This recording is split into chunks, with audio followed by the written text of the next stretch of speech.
Some of you might like to know a little bit more about our drummer. Now going back to 40 years of Chick Webb.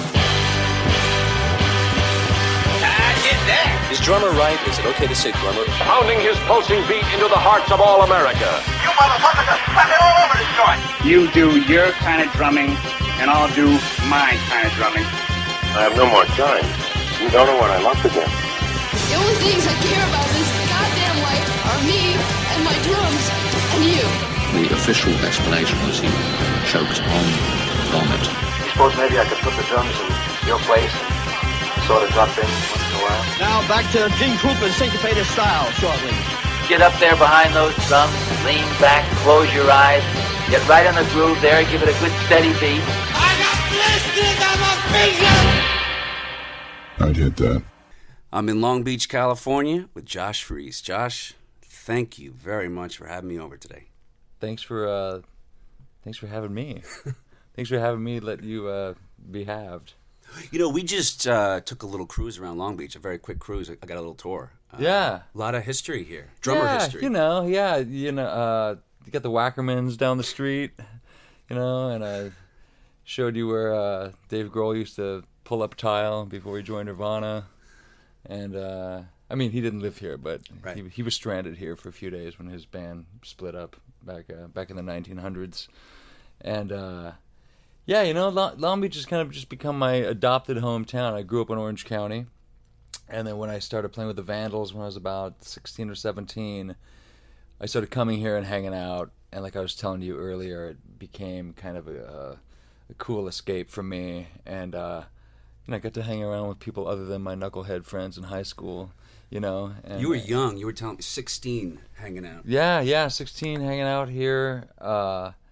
And I lived here for a while, then lived up in LA with a girl, then moved back down here and met my wife. And, before we started having kids, we were going to move back up to Los Angeles. But my folks live in Orange County, and so do hers.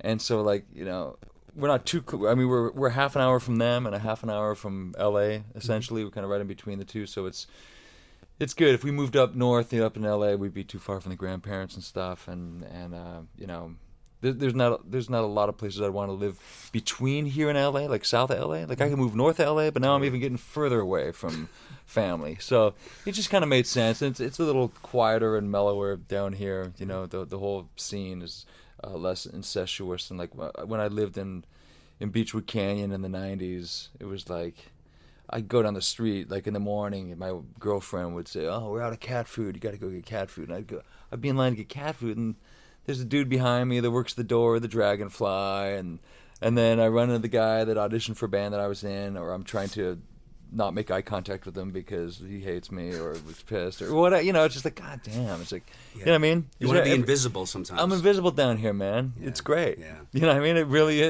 is. Having and then once in a while, randomly, I'll run into somebody or, I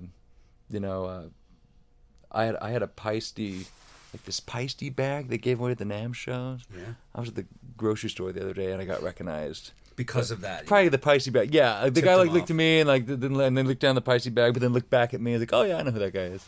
I was going to ask you if that happens a lot here. Yeah, randomly, and more so in certain places. Like it's funny. My son's friends, they'll think, they'll go, "Oh, Hunter's dad's a rock star," right. Which I don't feel like one, and I don't think that there's other guys that fit that mold a little bit better than I do. I think it's questionable, that term.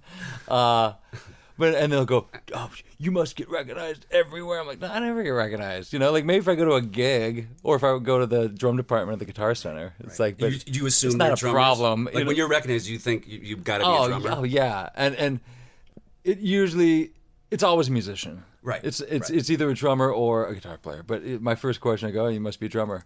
And if they say, "Actually, I play bass," I go, "Oh, wow, well, okay, there's miracle number one." Or the other big miracle is if it's a cute girl that recognizes you. That usually happens about once every, 20 years.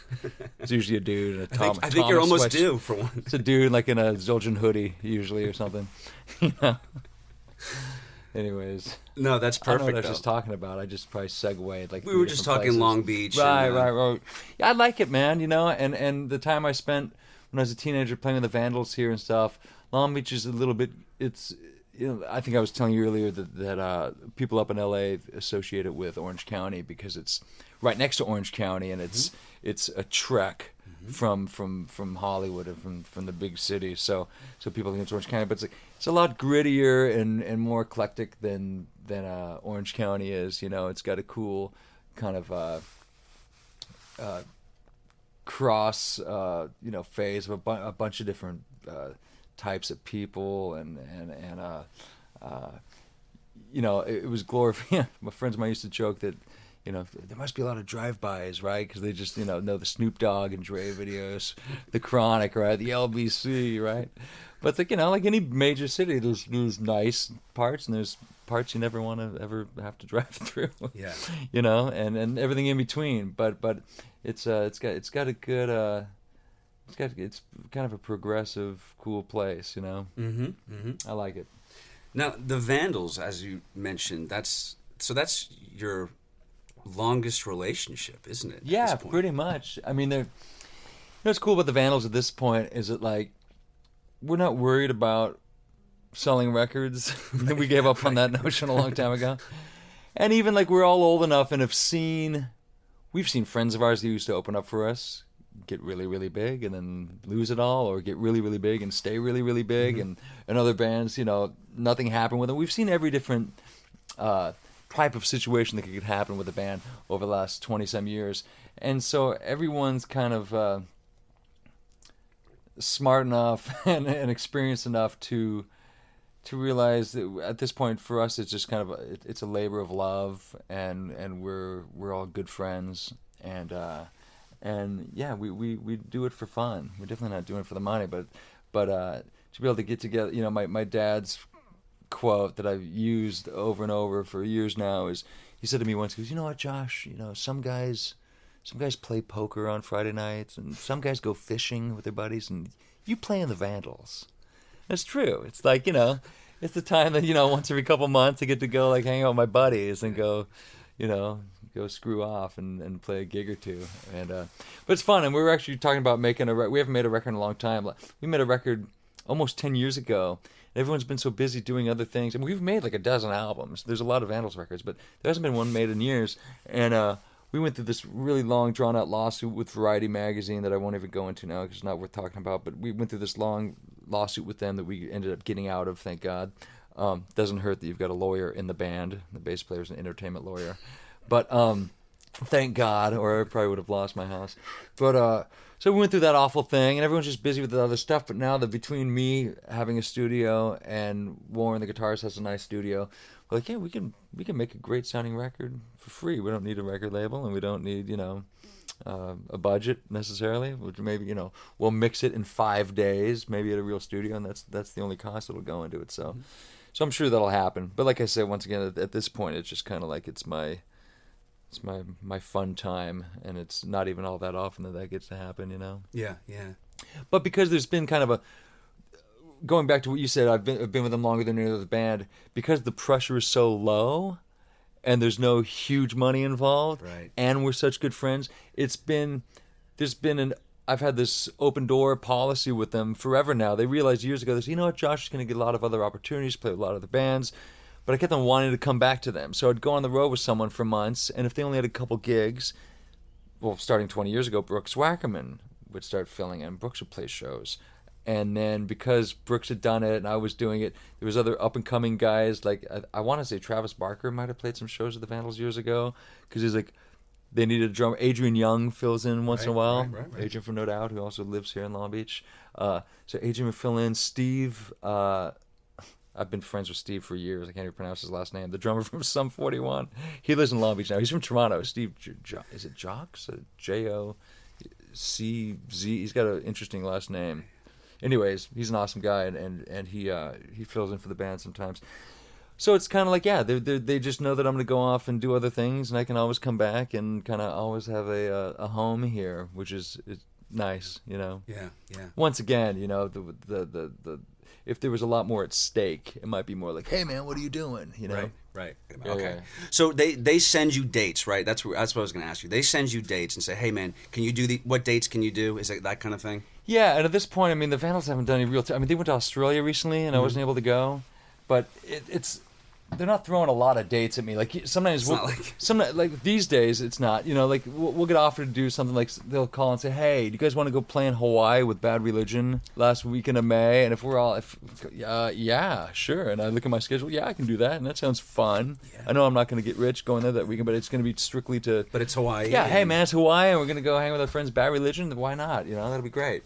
Things like that, and every we made a Christmas record years ago, and every year, even if we don't play, there's been years like we hardly play at all. Like maybe I've done one gig, but every year in December we play 2 or 3 shows, like in L.A., Orange County, and then maybe up to San Francisco or Vegas, where we play our Christmas record and we do like a Christmas show. And I realize, you know, it ends up being just like an excuse to have like a Christmas party. Like we'll be backstage and all of our like families there and parents and friends. I'm like, this is like the Vandals Christmas party we have every year, you know. So we might be completely invisible all year long and then just go do that weekend of shows in December, which is always fun, you know. But yeah, there's not a whole lot of dates to be thrown around at this point, you know. So which is nice because I've got so many other things that are always the juggling of the schedule gets. And the calendar gets a little bit hectic sometimes. I mean, you were telling me you're spending more time here. Yes. At home and in town. Well, you know, it comes down to my kids, really. You know, my wife and I, we had our third child. We have 4 kids now. We had our third child in the beginning of 2009. And leading up to that, I've been touring a lot. I've been home a lot, too. It's funny. It's pretty 50-50. I was thinking about it the other day. It's like, even when I say touring a lot, that's being home 50% of the time. When I say touring a lot, that means maybe I've done like a 6-month tour cycle, then I'm home, and maybe the 6 months that I'm quote-unquote home, I might be leaving every 3 weeks for a weekend, or every month and a half I'm gone for a week doing something, you know. But no heavy touring. But anyways, I was doing a lot of heavy touring between 2000, or, you know, between like 99 and 2009, you know what I mean? And it got to the point that, you know, I needed to be around for my 2 boys that were getting a little bit older. And when I knew that we were welcoming a third child into the family, it's like, man, there's no way. It's already getting hectic with the 2 boys, you know, and it's a lot with me being gone. I can't be... Well, at the time... Anyways, I've been touring a lot with 9 Inch Nails between like 05, 06, 07, 08. I was the only one in the band at the time with kids. And when I knew in 08 that we were leaving again for all of 2009, I didn't do it 2 weeks before we left. I did it about 4 months before the end of the year was out. But in like the fall of 2008, I said to Trent, I said, listen, man, I said, I can't be on the road all year next year. You know, we're having a third kid and I'm not leaving because, sorry, speaking of kids, this is great. You'll get me yelling at my kids on this thing. Yeah, so anyways, I knew that we were going to be gone again in all of 2009, and I just couldn't do it anymore, you know? And because I was leaving for kind of a noble reason, you know, it'd be one thing if some band dangled a carrot in front of me, and I said, hey, Trent, I'm gonna quit because Linkin Park offered me $1 million. Right. He'd be like, you know what, dude? Fuck off. You know what I mean? He'd want to kill me, you know? But it was none of that. I was like, listen, I got to be home because my family's going to fall apart if I'm on tour again all next year. Is this like face-to-face? You sit down with him and you just say, hey, man, this is what's going on? No, it's probably an email that I hid from, chances are, like we like to do. No, yeah, we talked about it, you know, and he was cool. He's like, hey, man, I'm bummed that I'm losing you, you know. Right. I'm bummed, but I get it. And I was bummed doing it. Like, it's... To my wife's credit as well, she wasn't calling me going, you gotta quit, you can't be, like, you know, she's always been cool with me working and me being gone, and luckily I did it for years before we ever met, so it's not like we met, then I started touring, and she's like, what are you doing? You know, I was like, you know, I've been doing it long before we'd ever met, so anyhow, yeah, the thing with Trent, he's got kids now, but at the time he didn't have any kids, and he's like, you know, I knew that I needed to be home more. That's what it was. My wife wasn't mad that I was quitting 9 Inch Nails to be home more. She was like, okay, I can't really argue with that, but, you know, I'd be happy to have you around more. But I knew that I had to, and I knew that I couldn't be gone. Especially in 2009, they were going to do a ton of international traveling, which is harder. You can't just fly home on a day off if you're in Cologne, Germany, whereas you can if you're in Nevada or Arizona. Did you also have to consider the financial hit. You know what I mean? Like it's like, well, yeah, I did, but at the same time, I've done so much freelance stuff for so long now. Like playing on Nine Inch Nails was just one of the many things I was involved in, and for a while it was the main thing I was involved in. Like you're saying, so it was tough to walk away from getting a good paycheck every week for a long time. But I had faith that I was going to work in the studios like I always have, and that other stuff would pop up. And as far as playing live, I got home, and after about 2 months of being home, the Weezer guys called, which was kind of a blessing because, not only do I like them, I like their band, but they've all got families. Unlike Nine Inch Nails, they all have families, and they don't want to be on tour for more than like 9 days or 6 days at a time. Now, had they heard that about you? Is that why they called you? Was that part of it? I knew. I'm not sure. I honestly don't know, but I knew them a little bit from running into them over the years. I knew their manager, and they had been recording a record, and Pat Wilson, their drummer, had been playing a lot of guitar on the record. And Rivers, their singer, was getting tired of singing and playing guitar at the same time. And he's like, I don't want to see him play guitar anymore. I just want to sing. And so they're going, well, shit, we're going to have to go get a new guitar player. Like, who's going to play guitar? And Pat's like, I'm sick of the drums. I'll play guitar. Let's get a new drummer. So, and everyone's like, cool. And then they called me. And like I said, because I was at home. Was it Pat Wilson's? Did he get to choose? You know what? I'm not sure if Pat got to choose, but the ironic part is that Pat and I are like close friends. We end up, the two of us spent the most time together. It's not like I joined and now the drummer is looking at me like, who's this guy? Right. No, Pat's one of my closest buddies. Yeah. And so no, we got along famously and real quick, and we'd met a few times before, but there was no. Pat's cool enough. He wasn't threatened with me stepping into the thing. It's his band. I was the hired hand. Right. You know what I mean? And once again, they took care of me, and it was music that I liked playing, and the commitment thing was never. In the 3 years I worked with them, it was cool. We worked consistently, but we were never gone for Twice we were gone for 3 weeks, and those are the longest runs we did. Right. That happened once like in 2009 and once in 2011, a 3-week span. And we felt like we'd been on the road for 18 months, man. We're all so like jaded and all. We're like, oh my God, that was so long. But other than that, it was like weekend here, 4 days here, 1 gig here, then home for a while, then 3-4 days gone, then home, then 10 days gone, then home for a while. And instead of some bands will, they'll do a touring cycle where, they put out a record and they tour their asses off for a year or a little less or a little more. Then they come home, they take a bunch of time off, then they write a record and they make a record. They just kind of constantly went out and played gigs. It wasn't like, here's the 2009 tour that we're doing. It's kind of like, we just kind of would go in and out of town all the time and play gigs. It wasn't one specific tour, you know what I mean? And, which was cool, which was great. But it's tough. There's things that I say no to now because they go out for too long. And I was thinking about this morning, and knowing that we were going to talk today. And it's like, man, I've watched a lot of kids. I've watched a lot of friends of mine that tour that have done it both ways. I've got friends that aren't around at all when the kids are growing up, and I've got friends that are around a lot. And I'm just still trying to find a balance, and it's a day-to-day struggle between work and kids. That's all I do, It's all I have time to do. They're both full-time jobs. Yep. And I had a good dad, and I feel like I'm a pretty good dad, and I'm doing the right thing. And it's tough sometimes. Sometimes I feel like, I'm making a big sacrifice, but it's like, I don't want to regret it later. I've talked to friends that have regretted it later. I know people that have toured. Being on the road all the time. I've got a very famous drummer friend who should remain nameless that's older and toured a lot when he's got a son that's probably probably close to 20 years old now, and he's going, man, I wasn't around for any of it, and I kick myself in the ass every day for it. I hate it, and it's difficult, and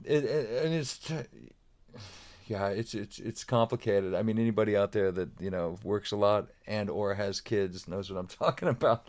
But, once again, having 4 kids, it's just it's crazy. It's nonstop. So it's that fine line. It's trying to figure out how much I should I'll go in and out of going, man, if I didn't have all these kids, I could be doing this, and I could be concentrating on that. When I came, but it's like you can't think like that. You know what I mean? And the other day, a couple months ago, I spent one night in my house alone. My wife took the kids, like they went to Palm Springs or something. And the first hour was like, like a risky business or something. I want to take my clothes off and lip sync and jump off the couch like I'm freaking out, like, oh my God, I got the whole place to myself. And by 5 p.m., I was like, where the hell is everybody? Yeah. You know what I mean? It was really weird, Yeah. So anyways, I'm probably rambling and babbling now just about stupid parent stuff, but let's get down to the important stuff like drum heads, man. Tension on kick pedals, man. The real shit. We'll get to that. Yeah. No, but I love it. There's nothing like it, and having the kiddos, man. Course, nothing like man. it. Of course. But yeah, so for me, it's just finding that balance. You know what I mean? And being able to stay at home and do sessions is I feel fortunate to be in that position to still be able to work and not have to be on the road all the time. Guys are having to go out and play more often than they used to because you can't download a concert, or maybe you can, but it's not as fun to watch it on YouTube than to go there and experience it, right? Mm-hmm. So I think anybody will tell you, you notice bands touring more and guys going out, players going out and playing more. It's like, I would say you got to kind of go out and sing for your dinner. You got to go dance for your dinner, man. So and I'm okay with that. Like I said, as long as I'm not out on the road for 6 month stretches. I mean, trust me. I come home and after 48 hours of being home, I'm like, when the hell do I get to get out of here again? Right. Oh shit, not until a week from Friday. Oh my God, it's gonna be forever. And then a week from Friday comes around and I leave town in the first 24 hours and I'm like, this is the best. I put my bags down in an empty hotel room and nothing like it. But then by the next day, like 24 hours later, I'm like, oh my God, I miss my kids. I miss my wife. I hate these guys. I want to go home. Why do I do this? It's just the grass is always greener and it's just constantly, flip-flopping, that cycle. What am I doing? I should be doing studio work at home. Why am I doing this? And then you're here and exactly. Get the fuck out of here. Yeah. It's ADD, I guess. Always having to be like on the move or, I wouldn't know anything about that ADD stuff. I don't know what you're talking about. You know what? I don't think I've got ADD, but I've got friends that swear up and down that I do. They're like, man, you're so ADD. Is it ADD or just you got shit on your mind? I think I'm just being pulled a bunch of different ways and I can multitask. I don't know. I'm trying to focus a little more these days on things, even if it means sitting down at dinner and making sure your phone's not there. Being present. Being present is important, and that's something my wife and I have, go through with our kids, and work on with ourselves with our kids. But, the ADD thing, I have one friend of mine particular, man, if he ever hears this, will be laughing hysterically because he's like, my God, you can't sit still for more than 3 seconds, man. You're so all over them. And I really don't think so. I mean, I know I'm a little high strung or, but, I don't know. There's nothing wrong with me, man. I haven't seen any signs of sharkism yet. I like to call it sharkism. Sharkism? You have to keep moving. Yeah, okay. Yeah. All right. Yeah. Well, mine's I have to keep talking sometimes. Sometimes I won't stop with the chat. Well, let's keep talking. Now, by the way, I was going to ask you, did the Weezer guys, did they give you any direction at all, or no? It was like... No. But, I mean, I also was intuitive enough to know I'm not going to come in and start blowing a bunch of crazy chops over the top of the Sweater song. Or no, but it wasn't come in and play the songs. But it wasn't like, here's what we need you... It was never like here's what we want you to do. Here's how you should do it. They all knew kind of how I played and knew that I was the right guy, I guess, to call to do that. And, just like anybody that I'd work with, there's times we'd be rehearsing and they'd say, what, we got to play that song a little bit slower. Mm-hmm. That song wants to rock a little more live, but it sounds better if we bring it back a couple clicks. That's about it, as much direction as I ever got. It's like, let's try it slower the next time we play it. Or let's try that one faster. It needs to be a little quicker. And they're very easy to work with, very cool guys. And like I said, I've always liked that band. When their first record came out, I was like, man, I liked the whole album. That Blue album, it's a great record, man. Yeah. And I was writing my own kind of quirky pop songs at home at the time. I had this 8-track, and I was almost pissed. They're one of the bands that when I heard some of this stuff, I'm like, this sounds like stuff that I kind of want to do or should be doing or wish I could write or kind of write or, whatever. Power pop, whatever the hell you want to call it, But yeah, I dug him, man, and still do. So I had a good time working with him, and like I said, this I couldn't complain about that schedule. But they got a great catalog of songs, you know, and they're an interesting bunch.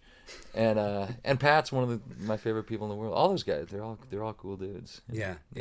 So that helps, man. When you're liking everyone, and it's like you can't go wrong. You got the holy grail, as they say. I've been really fortunate. There's been very few situations that I've been in where, you know, been on tour with people you don't want to be on tour with. Right. I hear nightmare stories from other people about that kind of stuff, and you know, I'm lucky, man. I've worked with a lot of good people and a lot of good crews, and continue to. And I don't know if I could do it, you know, when I hear those other stories. Right. Or even worse, man, you hear stories about people like in some shitty job that they can't stand, and they're working with people they don't like. Yeah. Then I just start, and they're not even making good money, really. Oh my God, I just start counting my blessings, man. When I get down about stuff, you know, my own shit that I'm deal with, you know, I go, oh my God, I've really got it good, you know.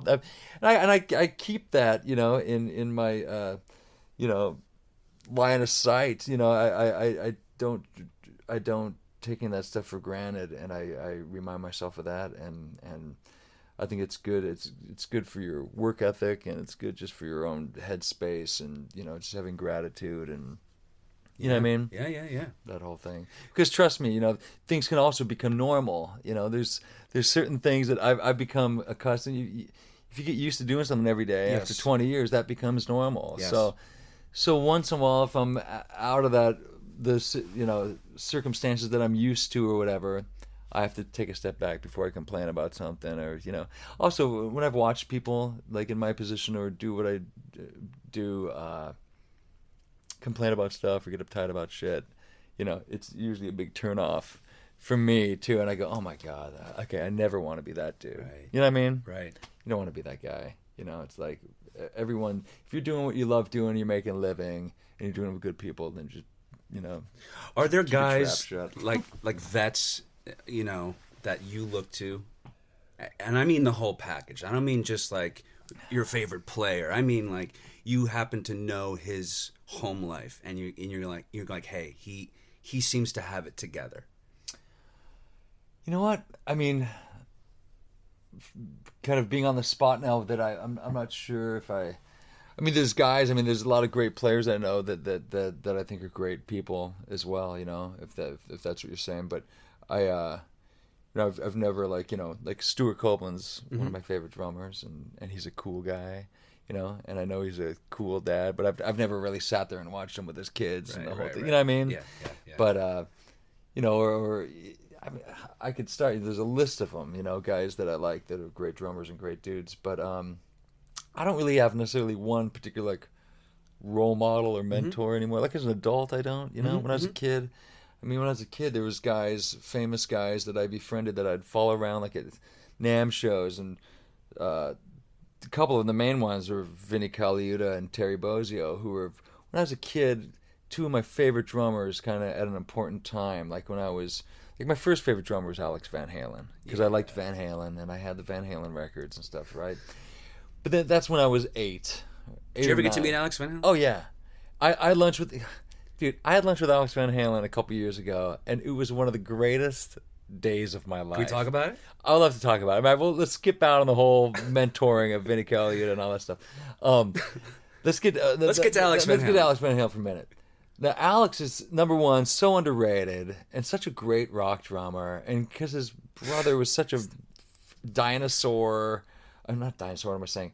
He was an alien. He was, you know, just completely, you know, just like pioneering like rock and metal guitar. You know, anybody's gonna be overshadowed being in a band with Eddie. You know, and Alex is great, man. I still listen to those records all the time. Another love of Pat Wilson's. Pat and I share a love of early Van Halen. And it was Van Halen. Was when I heard the first Van Halen record. That's when you hear people telling stories about when like Alex Van Halen. I've heard him say, when I saw the Beatles, or you know, right. I saw her standing there or something. Yeah, you hear people say when they saw the Beatles on Ed Sullivan. That's when they decided they wanted it, right? For me, listening to the first Van Halen record in my Uncle Tim's bedroom in Minnesota when I was visiting family. My parents grew up in Minneapolis. visiting family when I was about 7 or 8, and heard the first Van Halen record, and I'm like, holy shit. Ice Cream Man and Running with the Devil. I'm like, oh my God, this is incredible. Anyways, cut to Alex is my drum hero. Then I went through phases where, maybe I'll skip those phases and we'll get straight to the lunch thing. So, how does that happen? I worshipped him. Right when I was a kid, I fucking worshipped Alex Van Halen. I was 8, 9, 10 years old. You and me both. All the posters, man. My first concert was a Van Halen concert. Then I went through years of saying, oh man, those guys are knuckleheads. It's all about jazz. It's all about this. And I can't believe I used to like Alex Van Halen. And then I get older and then I realize as an adult, oh yeah, okay, no, Alex is great. Always has been great. And I just went through my own, you're a teenager. You go through weird phases and fads and Van stuff. Halen became a little uncle for a while. Yeah, we don't have to sugarcoat it. Yeah, absolutely. Yeah. And so for me, what happened is years later, after I'm now respecting and loving Alex again, but an adult and not worrying about putting posters up in my room. Right. The hero worship's gone. But still, the stuff that had been embedded in me since I was a kid, you know what I mean, will always be there. And so my friend Dave Weiderman, who's high up at Guitar Center, who's like the artist relations guy forever, and I think still is, the Hollywood Guitar Center. He's been friends with the Van Halen brothers probably for 25 years or something. And he started sending me about 4 or 5 years ago. He's like, hey, man, Alex and I were talking about you the other day. I'm like, oh, shit. Because he knows I'm a huge fan. I was like, oh, man, you're going to make me blush, man. Oh, my God, Alex Van Halen. He's like, yeah, man, we got to go to lunch sometime. I'm like, dude, you just tell me when and where. He goes, well, where are you? I'm like, well, I'm in Tokyo right now. I'll be home in a month, or whatever. And I get home and I'd forget about it, and it wouldn't happen. Right. But the Dave was always like, man, we got to hook up. I'm like, dude, I'm dying to. I'll never forget. I just played Live 8. Wait, I'm mixing up dates now. Okay, give me 2 seconds here. Wait. Oh no, maybe I was just thinking about the Live 8 thing. It was short. It wasn't too long after that. I played Live 8 with Sting, and it was one of those days where you're meeting Madonna. I'm not in positions where you meet really famous people. I get to meet some cool musicians. Mm-hmm. You know what I mean? I've worked with some celebs, but I'm not playing the VH1 awards. A lot of bands I've been in are kind of like a little more darker, more mysterious, whether it be Perfect Circle or Nine Inch Nails. They don't want to go play the American Music Awards. Right. They don't want to go play the MTV Awards. And when they get asked, would usually say no. Mm-hmm. You know what I mean? Which was kind of what made them cool too. So anyways, I'm not involved in some of those circles sometimes, But this particularly, I was playing with Sting, and we played Live 8, and it was one of those days, I met Paul McCartney, I met Madonna, I met so-and-so, and the dude, one of the U2 guys, and it was shortly after that, and it was whatever, it was cool, yeah, I met Madonna, but I wasn't freaking out, I didn't take a picture with her, I didn't tell anybody, I met Madonna, and I was so underwhelmed by it all, and even Paul McCartney was like, yes, Paul McCartney's a legend, it's great, okay, but Alex Van Halen, man, shortly then after, I was in Europe with Nine Inch Nails. And I talked one day, Dave Weiderman left me a message, hey man, you got to call me. Alex wants to talk to you, or said to give him a call. I'm like, huh? So I've been out all night. It's late at night. It's midnight in Germany, but 3 p.m. in LA. I call Dave, dude, are you serious? He goes, yeah. Here's the studio. Here's Eddie's number. They're at the studio right now. Call him. And if someone else answers, it's probably Eddie, and just ask for Alex. All of a sudden, I'm 8 years old. You have the number to 5150. I'm scared to death, right? I'm shaking. Oh, I can't call, even though I've had 2 beers, and I'm feeling great. I'm like, oh my God, I can't just call. Oh, what am I going to say, Right. Anyways, I go, fuck it. I call. Eddie does answer, because who's this? I've met him a few times since then. He's kind of, Was he loaded? It was his voice. Did he sound loaded? Who knows? Probably a poor guy. Anyways, Alex gets on the phone. I talked to him for a minute. He goes, hey, yeah, man, cool. Yeah, Dave's been telling me about you and this, that, and the other. We got to hook up, I'm like, great. So I got home like a couple weeks later, and we went and had lunch, and he talks more than I do, and we were drinking a bunch of iced tea. We were at some restaurant on Sunset, and it was awesome, man. I mean, I was the one that it was like a 3-hour lunch, and I was the one that had to call it. Because I had to get back to Long Beach to pick up one of my kids. My wife was gone. But we had lunch. It was noon when we got there. It was now like 2:45 or 3. I was like, dude, I got to be in Long Beach at 4 o'clock. I never dreamed that we'd be sitting here for 4 hours, He's like, yeah, no problem. So I split, and that's the last time I ever saw him. He got me some tickets to see Van Halen play.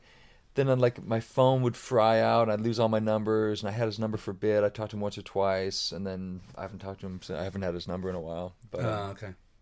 So I haven't talked to him. But the lunch was huge. The lunch was great, and if epic. that's all it is, then that's fine. That's the last I see of Alex Van Halen. I'll be cool. But you know who I share a big Alex Van Halen appreciation for too with is Jim Keltner. Jim Keltner loves Alex Van Halen. Really? Yeah. Love to hear that. That's side a great note little there. fact right there. Jim loves him and knows him, and he loves his playing, and thinks he's a great guy. So they're buds. They're buds, man, which is so cool. And around the time that Alex, or Al, as I'd like to call him, his close friends call him Al, okay? Al got me tickets to go see him play. I'm half jokingly calling him Al, right? It always makes me fun. Mr. Van Halen is. We all know you really call him. Mr. Van Halen. Mr. Van Halen gave me tickets to go see him play. They play in Orange County at the Honda Center or whatever the hell next to the Anaheim Stadium. So I went there, but Jim had seen him like the night before at the Staples Center, and Jim left me a message. He goes, "Oh man, I thought I was gonna see you at that Staples Center gig. I went, man, and it was so great, man. Alex, man, he sounded beautiful, man. Kelder's the best. He's the best. He's describing Alex's drumming. It's just beautiful, man. But Alex is fucking great. And I do listen to those records all the time still. I listened to Women and Children First on a plane like 2 days ago. Not the whole record, because who does that? But I listened to, and the Cradle Will Rock and Romeo Delight and Fools. Everybody Wants Some is one of the greatest songs ever. And, Loss of Control. Unbelievable, man. It's so great. That shit's so great. But it takes me back to being 8 or 9 again. But as an adult, I listen to it and go, this shit still holds up. Yeah. Well, his playing is just playing's great. insane. And what I like about him, and I think Jim likes about him too, and we've talked about this, is Alex has got a sound, man. Yeah, totally. He's got a voice. No one sounds like He's got a Alex Van Halen. sound, man. You know it instantly. He's a unique drummer with a unique feel and sound, and that goes a long, long ways, man. You know what I mean? I've got one of my favorite compliments that I've ever gotten, and it doesn't happen often.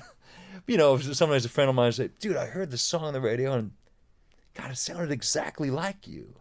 And I go, well, the first thing I think is, okay, well, what does that mean? Was it out of time a little bit? No, I'm like, what the hell does that mean? And not in a confrontational. I'm not saying to him, what do you mean? But it's kind of like, what is my sound? Do I have a sound? I don't think I do. But if someone else thinks I do, then that's great, And sometimes it's happened where people are on the money about it. They'll say, I heard this song, and I thought it was you, and shit, it ended up being you. Right. That's cool. There's also times when people will say, I heard the song, I thought it was you, and I'll say, that's not me. And they go, man, it sounds exactly like you. Someone else is like doing you. And still, it's one of those I'm not worthy moments. I'm going, okay, well, I get that if you're saying that to Stuart Copeland or to Alex or someone, or Dave Grohl, someone that really does have a sound. I get down on myself because sometimes I feel like maybe I don't, because, I get hired sometimes to be a chameleon and to blend in real quick to someone's track, and as time goes on, and depending on the project and the more experience I have under my belt, I'll work with people sometimes too that'll be like, we want you to play exactly like you. We don't, what I mean? I've been in every situation where we want you to play exactly what this drum machine did, or we want you to play exactly what the drummer on the demo did, but play it, a little smoother, or don't be as busy, or be busier, or people give you direction. Play like Dave Grohl on this one. Right. Make it a Ringo thing on this. Make the fills real this, or make the think so and so, think Steve Gadd, think John Bonham. There's all these different ways to take it. But then when guys will say, "We want you to do you," that's a good feeling. And then at the same time, I don't know exactly what the hell that means, other than just do what I do and don't think about it too much. You know what I mean? Yeah. But I get that's to be expected with anybody that does freelance stuff and anybody that's being hired to do what that particular band or artist or producer, wants you to do. And being able to step in and sound like somebody else, or sometimes it's not they want you to sound like them; they're just giving you some direction. Yeah. And I get it. I don't. Even if I tried, I couldn't play like Stuart Copeland. You know what I mean? Yeah. But I know what they mean if they say we want the fills to be like this or that, or the urgency, or the acuteness of how you're playing. I get it. So sometimes that's just as a little springboard to take it wherever you're gonna, go from there. Guidance, I guess.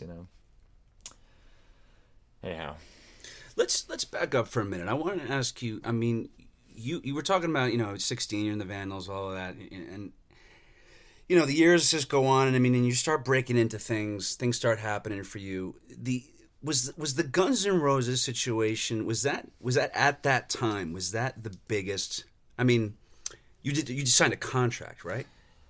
It was the biggest. I guess if you want to talk numbers, it was the biggest band I'd worked with up to that point. But for me, I had already done two things that, for me personally, were way bigger than, like, for me getting the Guns N' Roses gig. That wasn't as special as some other moments that I'd already had and experienced, and for major personal reasons, meaning the two people that for me were huge milestones when I worked with them were Paul Westerberg from the Replacements, the singer of the Replacements, and Devo. Because the Replacements and Devo, I mean, there's such different bands, but they're two of my favorite bands of all time. I mean, I've got some other bands I like a lot, but they had a huge, huge, huge impact on me, and I still listen the hell out of both of those bands. And Paul's probably my favorite songwriter. I mean, I've worked with some great songwriters and some people I really, really respect. For some reason, man, I always go back to Westerberg. I really resonate with him. And so when I started working with Paul when I was 20, that was huge. Yeah, how does that even happen? Huge. That was like 100 Alex Van Halen lunches, getting to work with Paul Westerberg. And that happened because I'd made a record with the band School of Fish in 1992.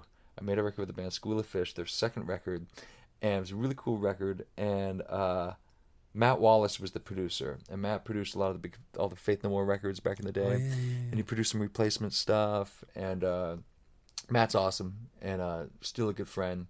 So when I met him, when I worked in the School of Fish record, I was like, dude, you produced Don't Tell a Soul by the Replacements. Oh my God, that record's so good. And I'm just young enough to not be afraid to wear my heart on my sleeve and geek out. I'm not trying to act cool. I don't want to bug this guy either, but I'm not trying to like pretend like, oh yeah, you're no big deal. I'm like, no, you're a big deal. Yeah. And I'm a fan, and oh my God, what was it like working on the Replacements? That's so fucking cool.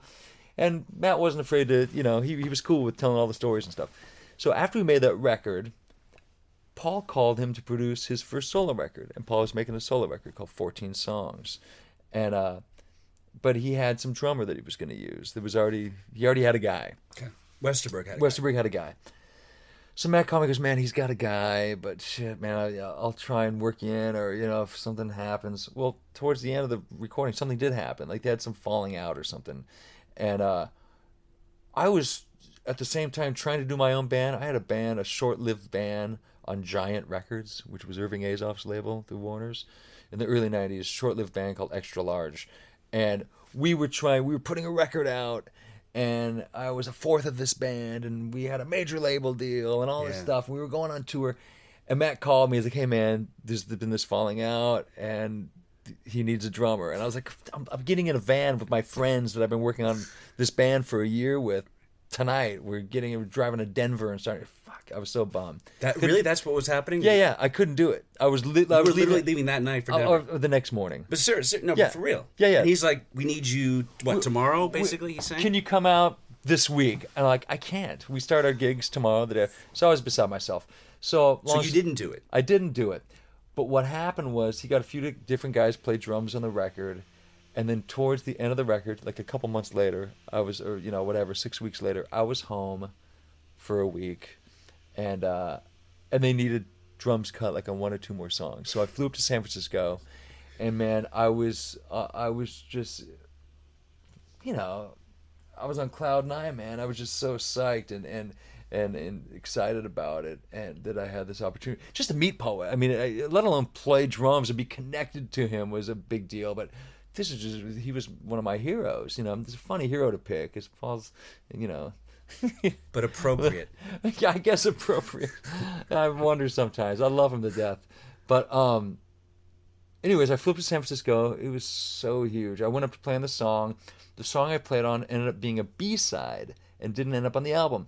The next morning, I went to pick up my cymbals, and I was flying back to L.A., and I'm there, and Matt's mixing in the control room. They started mixing the record.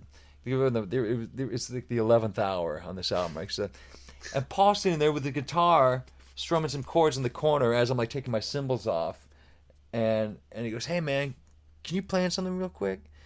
I'm like, "Yeah." Meanwhile, I'm thinking my flight leaves in an hour and a half, and Matt Wallace comes on and goes, "Listen, we'll get you another $90 flight on Southwest, dude. You know, like just can you hang for a couple hours? We'll pay the difference." Great, okay, no problem. So Paul picks up guitar and it's literally like there's no one playing bass and he's kind of like air drumming. He's like, it's like right here. And his stuff isn't rocket science. It's not prog rock. It's, you know, it's rock and roll music. And I can assume there's going to be an intro and it's either going to be 8 bars or 16 bars. Maybe it's 12. It'll probably be 8 or 16. And then there'll be a verse where I'll probably go to the hi-hats. And he's going to sing for either 8 or 16 bars. And then it's going to either get a little bit bigger for the pre-chorus or much bigger, and we'll go to the chorus. I'll do the right cymbal. That'll probably be 8 bars or maybe 16 bars. Anyways, he's standing in front of me, and he goes, he literally just kind of counts it off. And I'm just watching him, and he's singing on the microphone. He'd look at me and they kind of lean the guitar neck down, like now we're coming back down to the verse. I close the highs back up. It was either 1 or 2 takes that we did without me ever hearing the song. And that ended up being the single from his album. It's a song called World Class Fad, which is a great Westerberg. If you're a Westerberg fan or Replacements fan, it was a great song. It's the only song from that record that made it on the radio or anything. And I'm really proud to have played on it. But it was done in like 7 minutes. You know what I mean? Right. But it had a great spirit to it. Right. There's probably a couple places where a fill happens in the middle of nowhere. Like, why did you play a fill after bar 4? They stayed in the verse. Like, they didn't go anywhere. It's because I might have thought we were going to the pre-chorus or vice versa or whatever, but it ended up being fine. Yeah. And you know, I recorded with Paul too on one of his other records. I know that I'm kind of going all over the place with this stuff, but that's how we do it here. But I went to New York and recorded with him and Don Was on a record Don Was producing for him in '97, I think. And similar thing, like Don was playing bass on it, and they're like, "You want to hear the song?" And I'm behind the drums kind of tweaking the snare drum a little bit, and Paul's got his guitar on in the room. I'm like, "Yeah, sure." And then Paul's like, "You don't gotta listen to the song. You know how these things go. It's a fucking dumb rock song." You know, and he didn't say dumb rock song. It was rock and roll. You know, it's nothing. There's no surprises, man. Right. You know. And Don put on the bass, and we just kind of like play it once or twice. And I'd go, "You want to do it again?" Like I screwed up the bridge a little bit, and both those guys were like, "It's fine, man. Let's do the third song." And so you're sitting with Don West and Paul Westerberg, you go, "Okay, man. I mean, if you guys are cool with it, I'm cool with it." But I've learned a lot from that. I've learned a lot from some of my favorite producers and people I've worked with. The people that are not afraid to commit to shit that they know is good and is fine. Meaning, this sounds great. Maybe it could be a little bit better, and we can maybe tear our hair out, spend the rest of the day being different kick drum mics until we're all blue in the face. Right. But this sounds good. This kick drum sounds good. Let's move on. Let's learn the song and go now. Because I've been in all kinds of situations, man. I've sat in rooms with people. It's pretty old school because no one can afford to really sit there and do this anymore. But I've sat in rooms where you go, "Okay, we're going to spend all day on drum sounds, and maybe by tonight or tomorrow we'll start tracking." And I've done it where I walk in and the mics are on the drums and the guy goes, "Play the whole kit for a couple minutes." I play the whole kit, never once having to do quarters on the snare or quarters on the kick drum.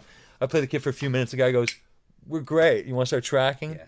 And some of those are the best sounding records I've played on. Yeah. You know what I mean? Yeah. And that goes, I'm now just going all over the place, but that goes for, you know, I'm kind of the mindset of, as far as gear goes too, you know, I've seen guys with incredible gear, guys that get all the right shit, right, but don't know what to do with it, and then guys with some beat up old guitar, some beat down drum set that are killing it, you know what I mean, and sound fucking awesome doing it. So I'm also, you know, a lot of drummers get pretty heavily into gear, and it's like I've never gotten super into gear, like meaning I don't want to go out. You want to know that you've got good sounding stuff or whatever you feel comfortable playing with and that you like. You know what I mean? But it's like, man, you know, I know guys that are always on the never ending quest to find that snare drum or find that, you know, and maybe it's just because I'm too distracted with my kids and all my other shit going on. But it's like, I've never been able to start to get to that place of wanting to do that or needing to do that. I mean, I've got some great drums, and half the time if someone says, "I've got a kit here, why don't you bring your own snare and cymbals?" You know what usually happens? My snare and cymbals usually sit in the car. Like I get to this session, if the guy has a kit, I go, yeah, this snare drum's fine, and it might not be the kind that I'm used to playing, and it might not be a DW snare drum, or it might have an older head on it, but I hit it, and it fucking sounds great, man. Yeah. You know, these cymbals are great. And maybe I'll trade out the hats. These hats are a little bit wacky, but the rest of them look fine. Mm-hmm. You know, it's like, as long as the stuff's good and you feel comfortable doing it, then, you know, then get into the performance. You know, and you're assuming that you're in a decent studio with a guy that knows what he's doing behind the board. You know, but it's pretty easy to make stuff sound good these days. As far as all the trickery that people have or kids have on their laptops, like that's not even usually so much of an issue. But for me, it's more the important stuff is the content and the performance. Mm-hmm. You know what I mean? Mm-hmm. You listen back to records, man. Some of my favorite records sound like shit. Yeah. They really do.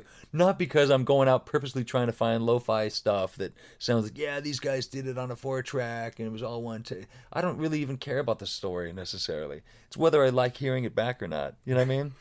It's really you could tell me, oh, this took 3 years, this took 3 hours. It doesn't even matter to me. It might be an interesting story, but if it's something that's coming back from the speakers that I want to hear, then cool. And usually that has to do with the performance and the content of the song. Mm-hmm. You know what I mean? Mm-hmm. So, I mean, there's records I didn't even know sounded bad until recently. I've gone back to some records that I liked when I was a kid that still hold up.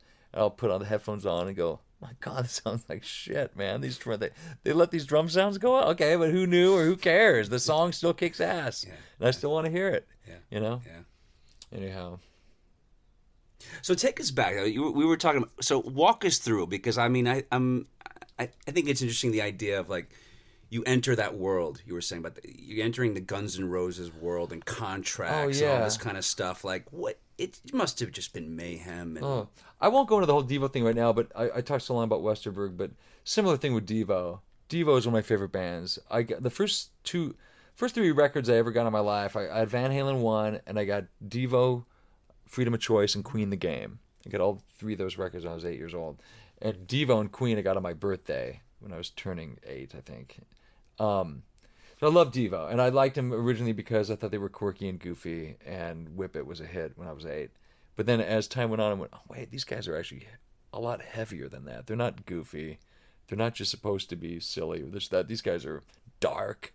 These guys are really smart. These guys are pretty, like, kind of, you know, pretty screwy and bizarre, you know. And I got into the whole thing that they were doing, and as I got older and as other bands I was into might have fallen to the wayside, and I was like, you know what, I can't believe I used to like so-and-so when I was 13. Those guys are a little bit lame, or so-and-so. Devo, I just got nothing but more respect for. And similar thing, the way I met them, I was making a record with the first Vandals album I made. One of the guitarists in Devo was the producer.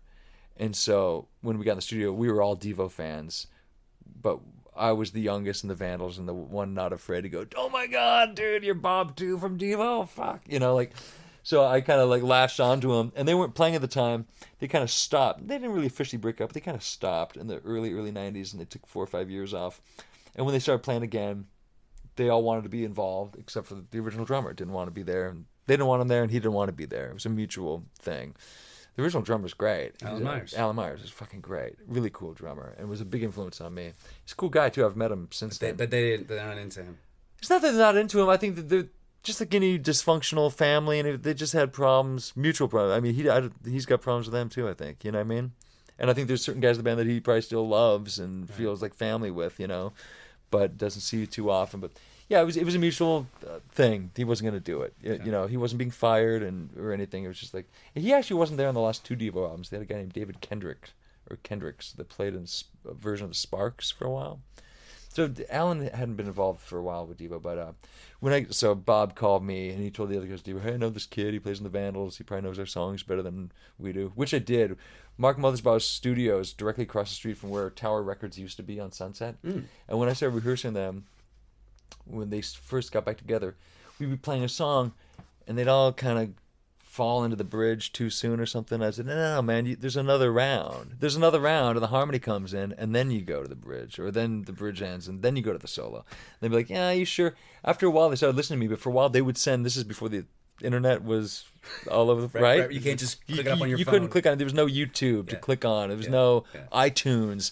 And so they're like, you sure? I'm like, I'm positive. And they look at one of the assistants of the studio and they go, go to Tower Records, buy a copy of Freedom of Choice, and we'll listen to Girl You Want and see what really happens to the song. They'd bring it back, they'd put it on the boombox, and I'd be sitting there smiling. They go, he's right. I guess, the kid's right again. And then I was right so many times they'd stop doing that. They would just listen to me. But I literally knew their shit better than they did when we got back together. So I worked with them, and now it was such a major thing for me.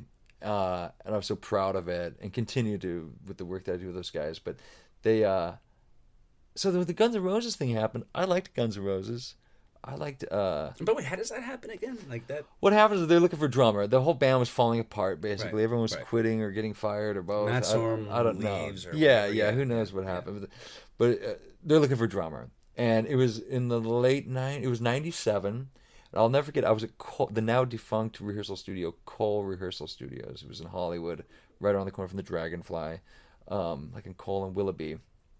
Anyways, I'm there rehearsing, and I had a pager. Okay, 97, right? Pager. I might have had a cell phone, but I didn't know the phone number. You opened it for, like, if you blew a tire or you're getting carjacked, you would use it for an emergency, you know?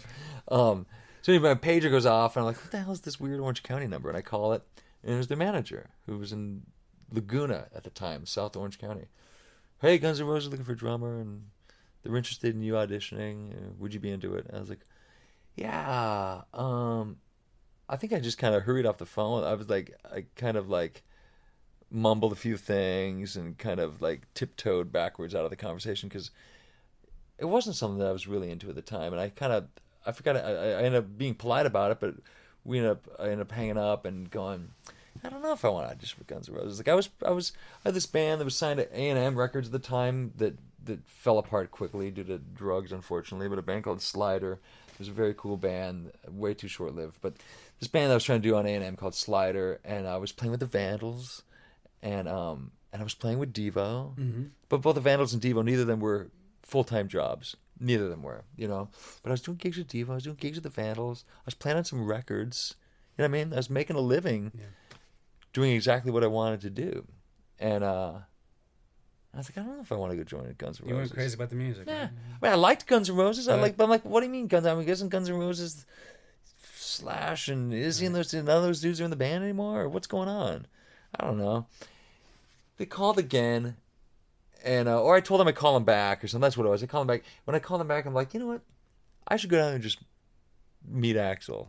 At this point, he'd been out of the limelight for a while. He'd been out of the spotlight, and there's all these weird rumors about him. Oh, I heard he's 300 pounds and he's bald and this. Right. And well, you know, I should go meet him. I want to go meet him. You know, I mean, I can form my own opinion about the guy rather than hearing all these rumors about him, right?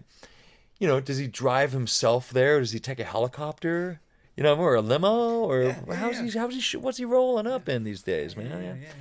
So I went down to do it, and he was cool. Actually, the first time I went down there, he wasn't there. I auditioned, and oddly enough, the two guys auditioning me were guys that I would later be in two separate bands with. The guy that was playing bass, because they didn't have a bass player at the time, was Guns N' Roses Pro Tools engineer at the time, Billy Howardell, who would later do A Perfect Circle, right? He's the guitarist in A Perfect Circle. Okay. But he was just the Pro Tools guy, and he strapped on a bass, and I had no idea who that was. Like, who's the weird bass roadie? Who's the bald bass roadie who's going to jam with us? Later, he and I toured for years and had this Perfect Circle band. And then on guitar was Robin Fink, who was the guitar player who just left Nine Inch Nails to do Guns N' Roses, and would later leave Guns N' Roses and rejoin Nine Inch Nails. And I played with them in Nine Inch Nails for a bit. Anyways, so we're down at the Complex in West LA or Santa Monica, wherever that is, and I auditioned and it went well, and they're like, we want you to come back, and Axl wants to meet you. And I was like, cool. So I came down and met Axl, and I liked him, and he seemed like a cool guy, and I had so many people telling me not to do it, and actually not to bring him up again, but I remember talking to Paul Westerberg. Westerberg was the only one that said, you should do it. Go do it. If everyone's telling you not to do it, you should go do it. I went, yeah, you're right. What am I just join some cool alternative rock band? I was thinking the late 90s. What am I going to be, like a grunge band? And I had friends begging me. They'll remain nameless. A couple, in case any Guns N' Roses people hear this. No, there's a couple guys in pretty famous bands that I'm friends with. They were begging me, like, dude, what are you doing? What are you doing? You can't be in Guns. Dude, you're insane to think you're going to go be in Guns N' Roses. I'm like, yeah, I think I'm going to give it a shot. So I went, I did it, and I signed a 2-year contract. And part of his action was like, hey, yeah, I mean, if you write music, and I ended up writing one of the songs on that record. I mean, I quit before the record was done because I spent 2 years in the studio with them. Mm-hmm. The first year I was there like 5 nights a week. I'd drive from Long Beach up to the valley, deep in the valley, like at 9 at night, 10 at night. I'd work till like 4, 5, 6 in the morning, 5 nights a week for the first year. Give or take a week or two, we'd have off. And actually, it was cool if I said, hey, man, the Vandals want to go to Europe in November for like 2 weeks. Are you cool with that? He'd be like, no problem. Go do it. Mm-hmm. Hey, man, Devo's going to go to New York at the end of January for 3 gigs. Can I go to New York? Cool, no problem. And the second year I was down there, 99, it was way looser. By the way, I don't mean to cut you off. I'm just I'm just curious. When you do that, when you start off and it's like, hey, here's a contract, are they saying this is the amount we're offering? Is it holy shit numbers? No, at the time, not at all. No, money, not wise? At all. No, and there's a lot of rumors. Everyone's like, dude, I heard you got paid $1 million. You want to put your pinky up like Austin Powers? $1 million right. to join Guns N' Roses? Like that at all. No, nothing like that. It was good money, and it was good money for me at the time, being a single guy with no kids and being let me think, how old was I? Probably about 24, 25, I guess, 24, 25. Yeah, I was getting a decent size weekly paycheck, and I was still being able to because I was doing it in the evenings. This when records were happening all the freaking time too. So I'm playing on records all day. I'm doing sessions during the day, and then going there at night and doing his thing, and not touring a lot, but not needing to, and not even thinking about it. I mean, like I said, going out of town once in a while with the Vandals, or once in a while with Devo. You had to get permission and all that. Yeah. Your boss. And it was only for a week or two at a time. It was no long touring, but it was great. I was making a bunch of records during the day with people, and then going and working with Axl at night, and but yeah, I'd hear rumors from people. There was I didn't get a big signing bonus, right? And I wasn't out shopping for Ferraris the next day or anything. It's like, well, okay, I'm gonna make good money every week. This is great.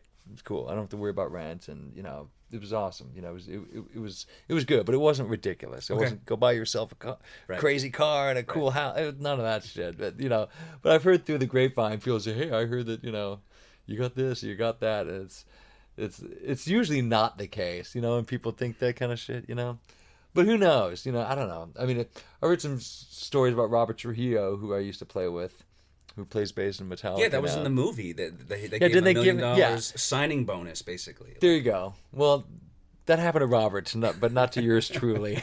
I got nothing. I got a rock, man. It's like Charlie Brown on fucking Halloween. But so you were saying that going into the second year or something, because you said the first year was all good. You're saying it was all, and it's not that the second year wasn't good. It's just the second year we were kind of running out of things to do.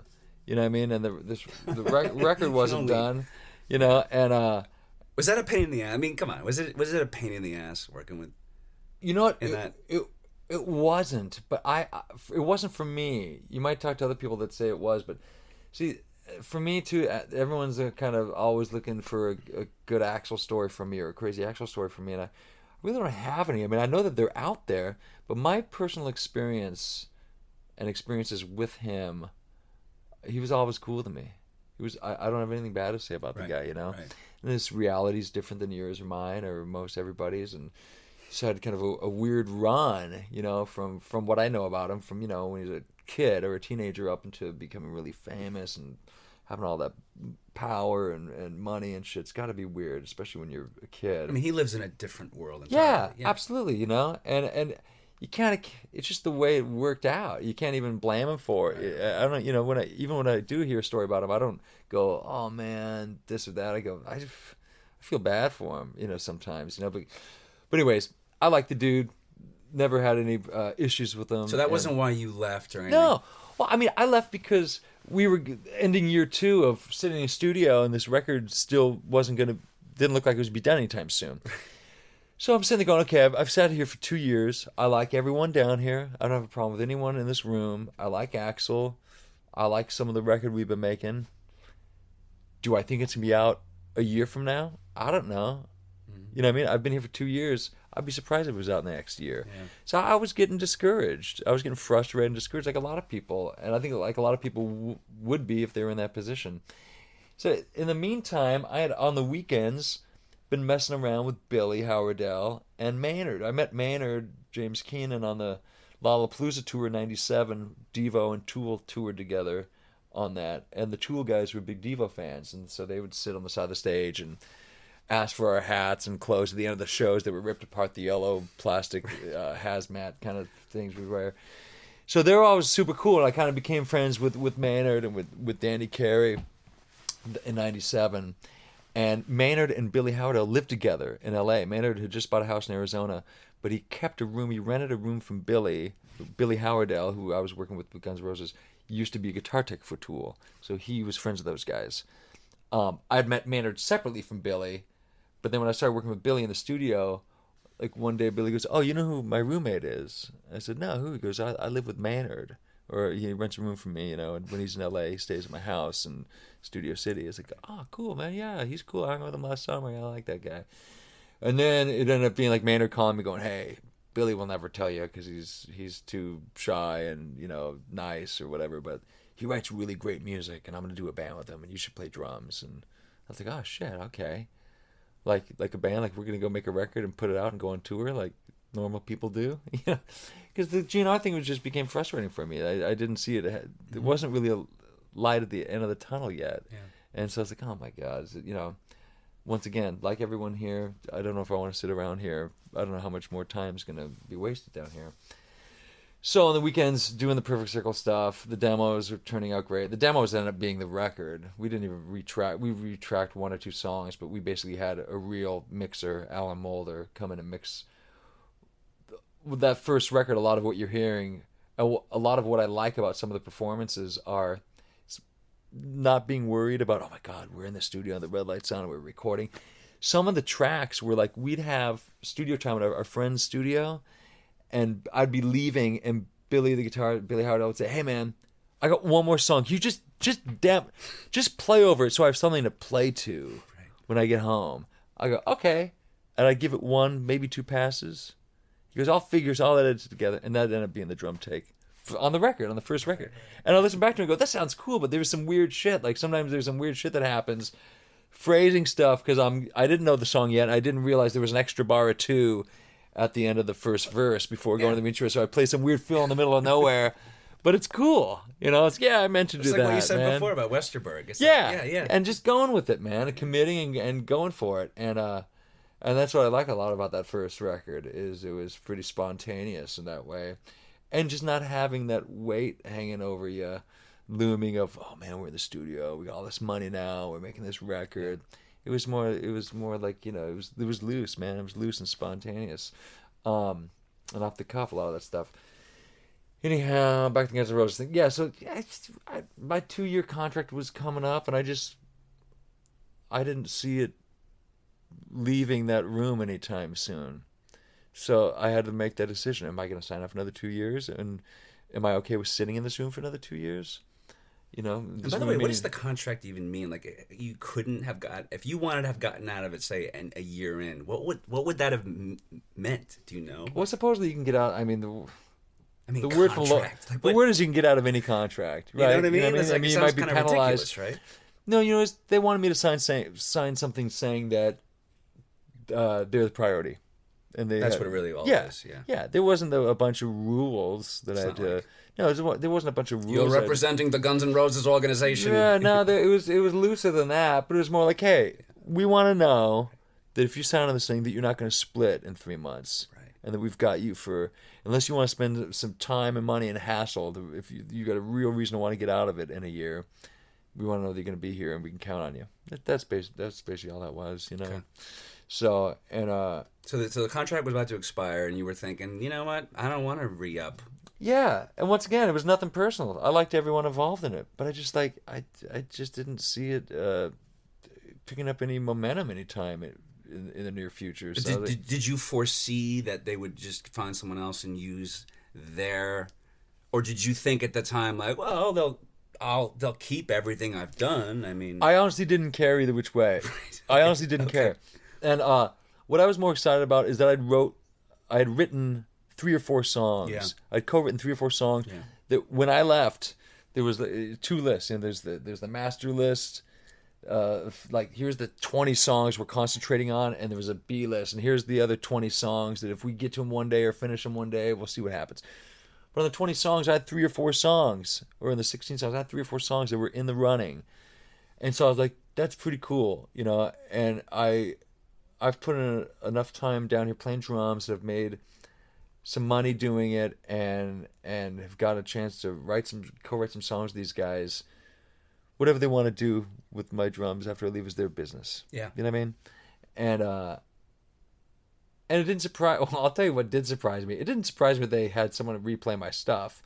What surprised me is they supposedly had Brain redo my drums like note for note, which is supposedly a true story. Yeah. And I've never actually asked Brain about it, but I wasn't sure if he was allowed to talk about it or how that worked, but I saw an interview, someone was for it. He's done some interviews where he says that.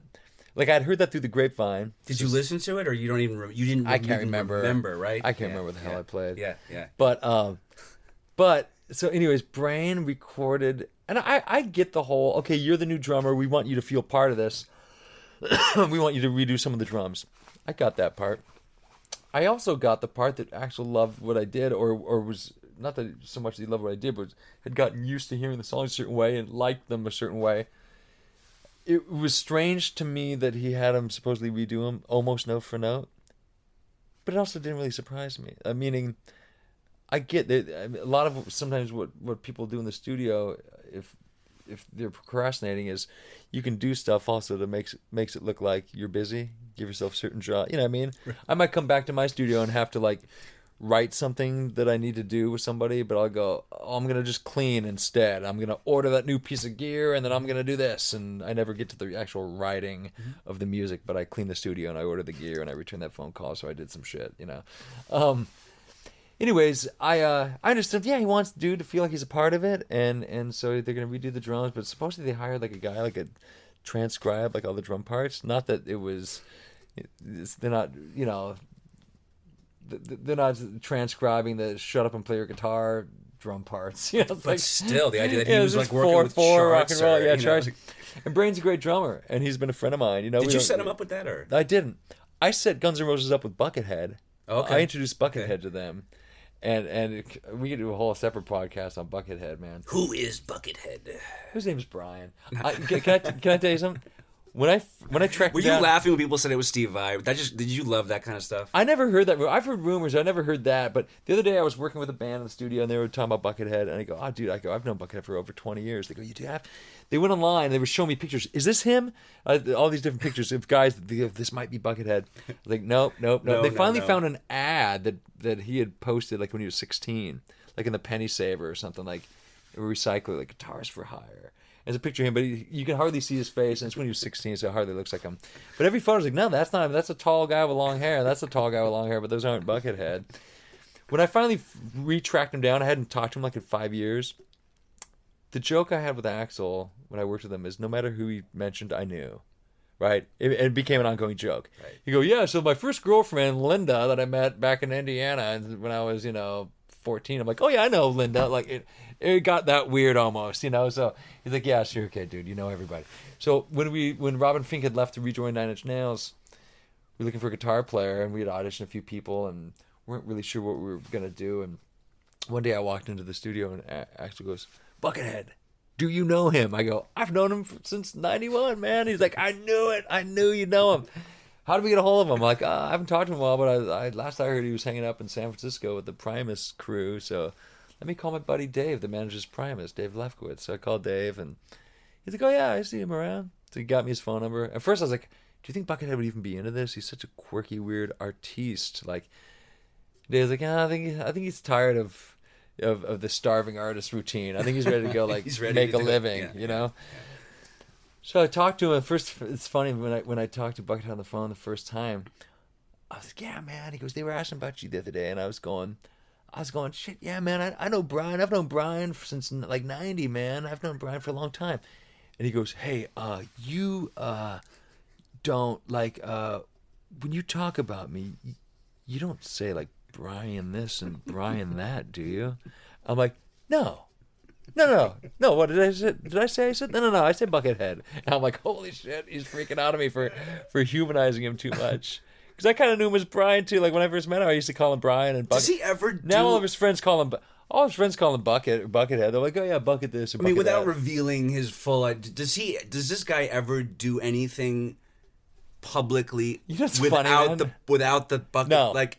Never. Public. No, he walks around without the bucket. No. But I mean, he never. Like he doesn't go out to eat. It's with not the like shit he's on. like the sideman one night for someone sitting in on guitar, and people are just like, "Who's that?" And if he is, I don't know about it, but I would Okay. surprise. I highly doubt it. Like Okay. I don't think he's ever like played guitar in front of anybody without all the shit on. You know. Okay. First time I met him, he was in a studio alone with my friend Warren, the guitar player in the Vandals, was producing him like in 1990 or 91. They were at a studio in Orange County. My friend Warren calls me, dude, you got to come down and meet this guy. He's a freak. He's incredible guitar player, lightning fast, weird funk slap stuff. He's like completely outshining Flea or any guy that does that sort of. Where I'm 18, so I'm thinking Flea's the greatest funk slap. Sure. Figure out, dude. You got to check this dude out, man. Because he moonwalks and he does martial arts and breakdance shit. But I'm like, what? Yeah. I'm up in L.A. at the time. I think he was up at Dweezil's house at the time, and I'm like. That was kind of weird if I mentioned Dweezil for the first time. We were talking about Dweezil before we turned this thing on. We discussed Dweezil's Zappa earlier, folks. That was the Josh first record I with made Dweezil's Zappa, when I was yeah. a kiddo. I think it was up at Dweezil's house, which is way up at the top of Laurel Canyon. And so I was like, oh man, I got to come down and check this out. Oh, and Warren also tells me, he goes, this guy's really excited. Buckethead's really excited. He calls himself Buckethead, right? He's really excited to meet you. He's really impressed that you used to play drums at Disneyland. And so he's really excited about meeting you. Because he's a Disneyland freak. He's a Disneyland freak. Love it. So forget that you're the dude that plays in the Vandals and plays with Dweezil Zappa. He doesn't care about that. Yeah. He doesn't care about the Zappa connection. Did he interview you about Disney? Kind of. He did. I've got another funny story, man, about him at Disneyland that involves my dad and Axl Rose. Did you go together? We didn't, no. But my dad, when I was a kid, conducted the Disneyland. But this is great. Anyone listening to this is going to go, man, Freese makes U-turns every 30 seconds. I start a story, then I abandon it. I mention one name, then I make a fucking U-turn and just go somewhere else. I'll make this quick. My dad conducted the Disneyland band when I was a kid. And then for years, since I was about 10, he still does this gig, which is he's one of the guys that hires the music out there. Most of the musicians you see out there, he hires and fires. From the Latin bands, the big bands, the top 40 band, to the Dapper Dan Barbershop Quartet, Anyways, so Buckethead was like, oh my God.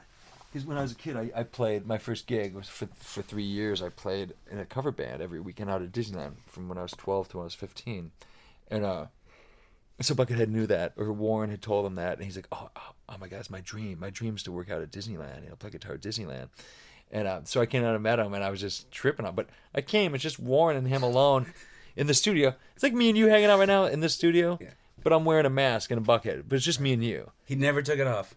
Well, he did when we went out to eat, but while we're sitting in the room while he's playing guitar, he's wearing the shit.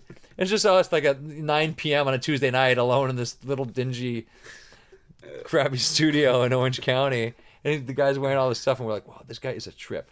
I should find the videotape, man. I got a videotape somewhere. Me videotaping him doing all these robot moves and stuff in the studio. It's so crazy. So anyways, I didn't see Buckethead for years up until I kind of... reconnected with him for the Guns N' Roses thing. Oh, but I might be skipping something else though. You were asking about he wears the he wears it all when he plays, but when he doesn't play, he takes it off, and when he wears the stuff, he won't talk too. Actually, I busted him once. I got him to talk to me. He whispered to me once. I saw him at a NAMM show about 3 years ago. I hadn't seen him in a while. And I saw him at a NAMM show, and he's walking with Bootsy Collins. Bootsy Collins and him are like best buddies. Oh, that's got it. Which is so great. On. That's a buddy. We need a film with a buddy Dude, picture. There's the reality those show. Two. Yeah. Dude, Bootsy Collins. They hang out. Bootsy loves Buckethead. Buckethead goes and stays at Bootsy's house and shit, like in Cincinnati or Chicago, wherever he lives. They've made records together, Bootsy and Buckethead. There's about 300 people that love them, but anyways... Great duo, right? Do the Odd Couple on Broadway or something, Absolutely, man, absolutely. So I knew that they were buddies, and I would always say to Buckethead, I'm like, dude, that's so great. He's like, oh man, you'd love Bootsy, man. You'd love Bootsy. Bootsy would love you, man. Oh man, you gotta hang out with Bootsy sometime. Buckethead's telling me, right? So I don't see him for years, and this is after the Guns N' Roses thing.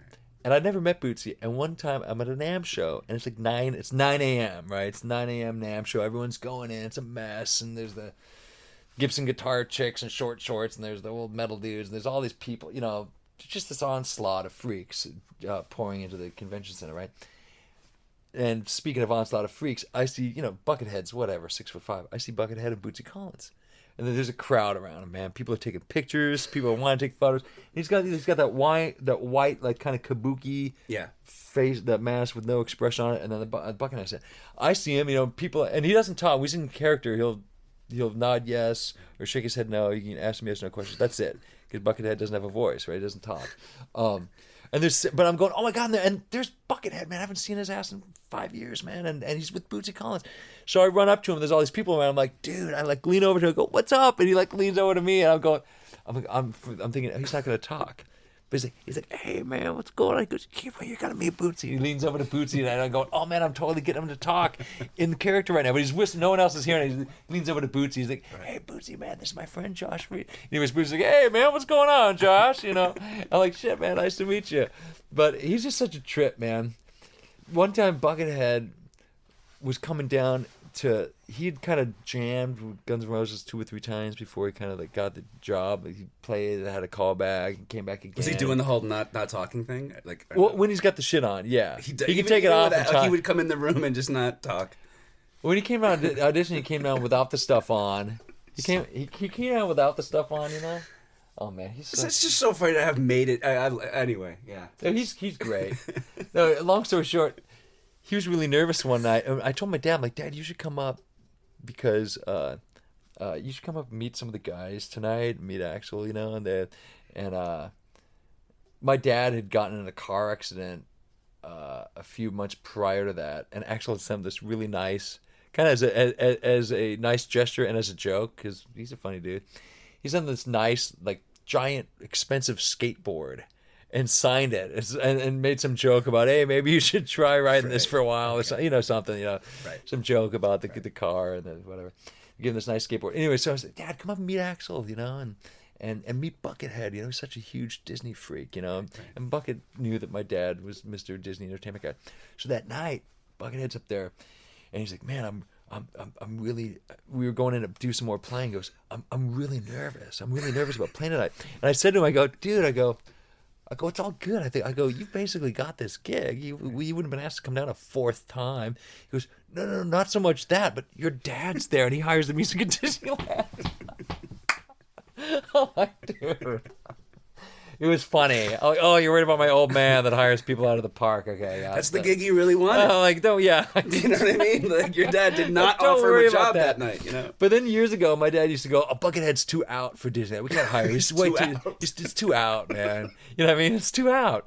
And I bet you one day he does hire him out there, or they figure something out. Because what happens is that Buckethead would be playing at the Anaheim House of Blues, which is part of downtown Disney. Yeah. And I go, I'm seeing ads for your buddy Buckethead. That's so cool. He's playing the House of Blues.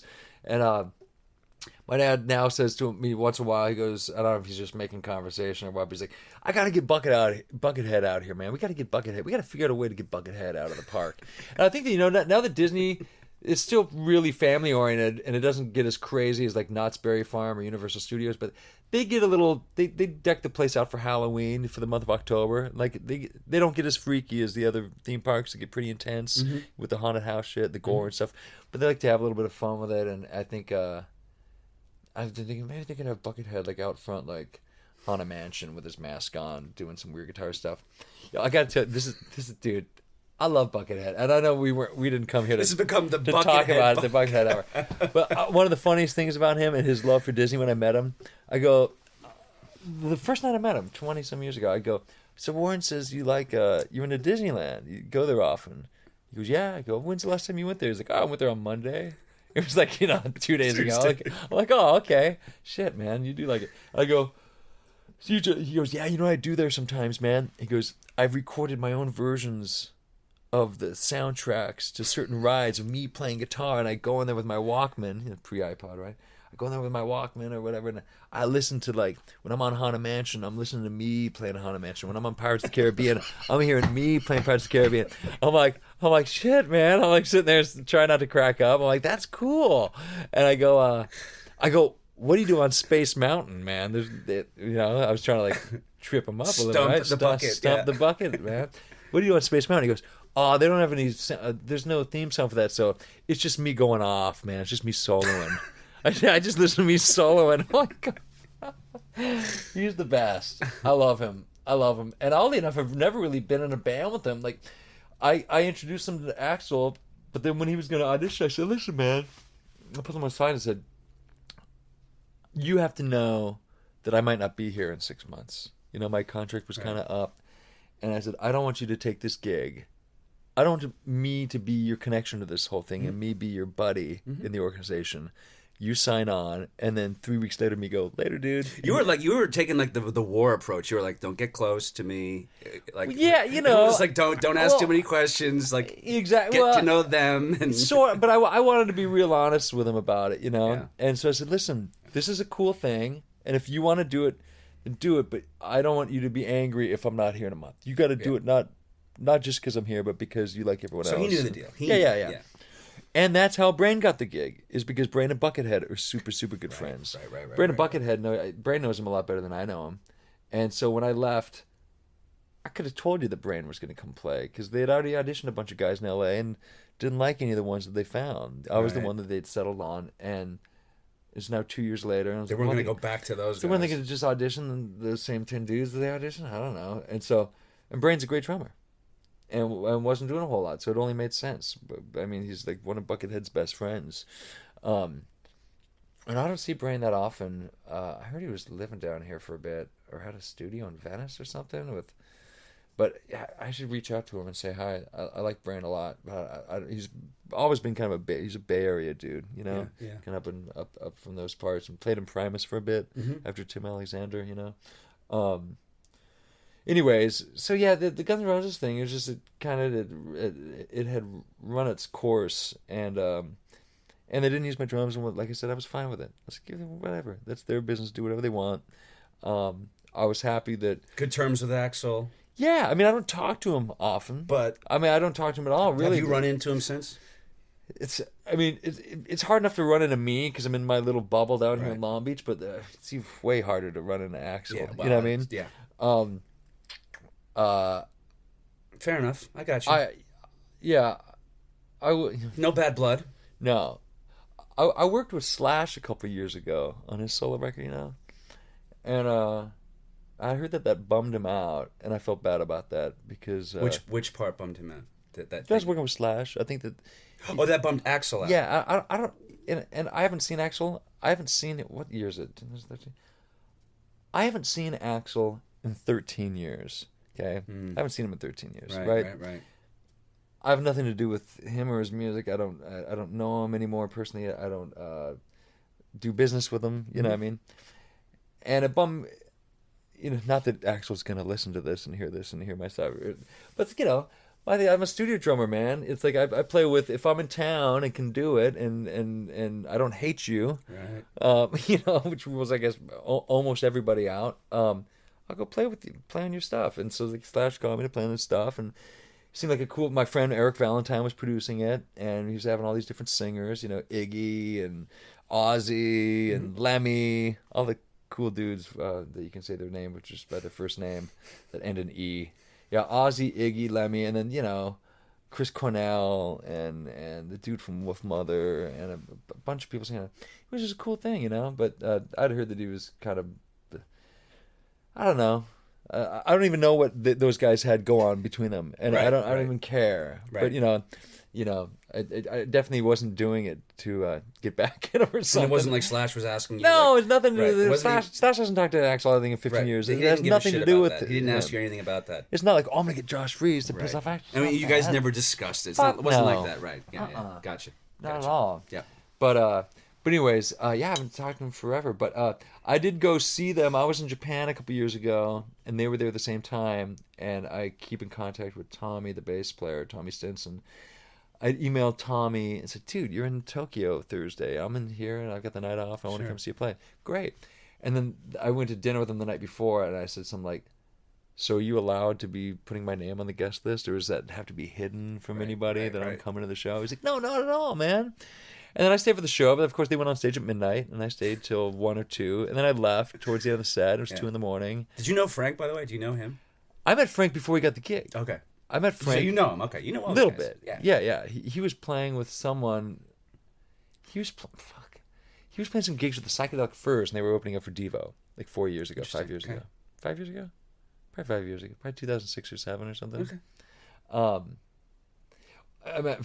The way I met Frank, he's playing the Psychedelic Furs. See, I just like telling stories. For those of you who don't know Frank, the current drummer of Guns N' Roses, yeah.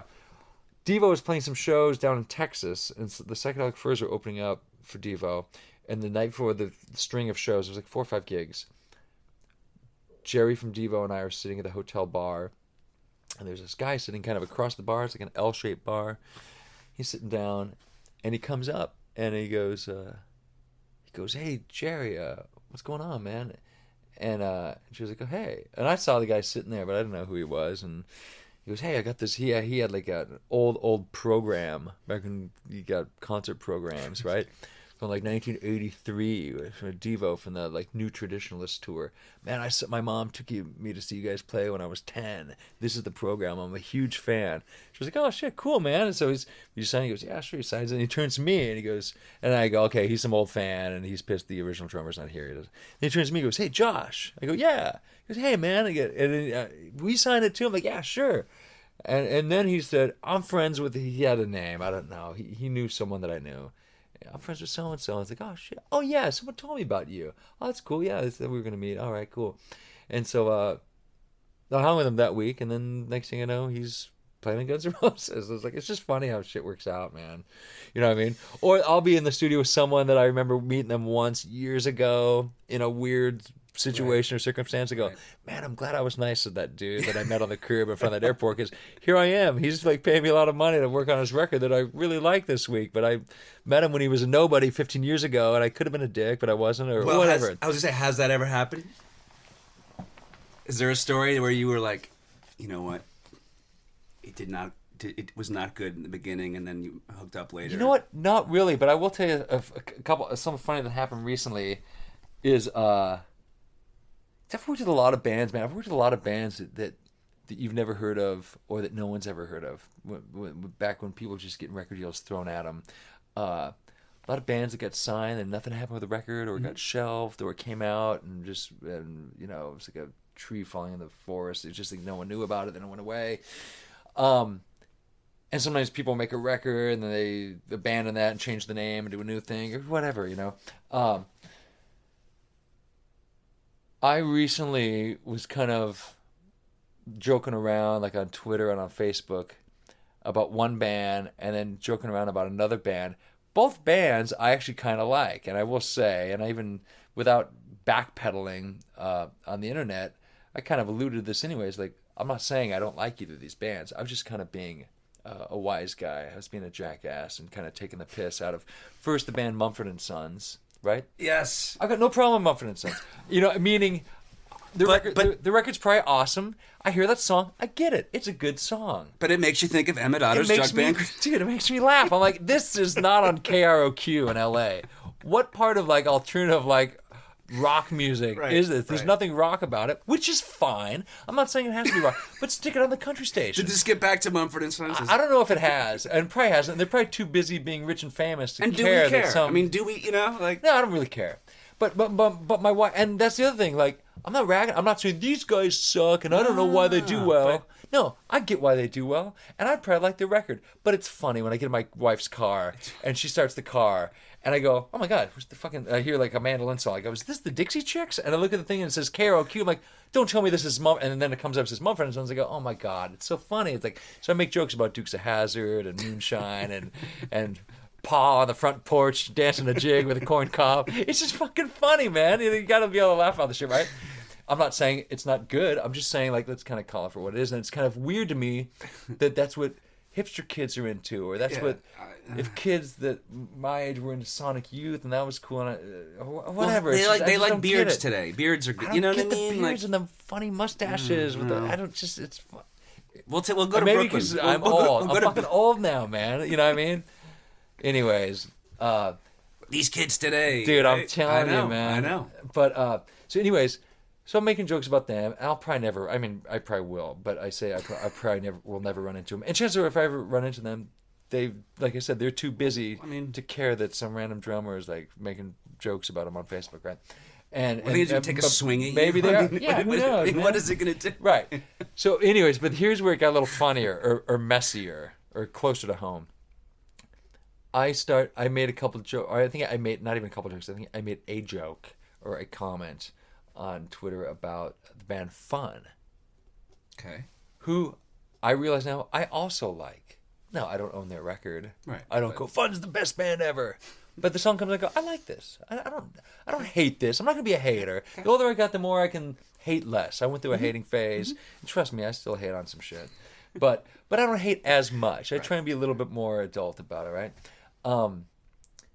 So Fun, they had this one song. They had their first hit was a song called I don't even know the name of it. But Tonight We Are Young is the hook. It's kind of a slow, kind of anthemic sounding song.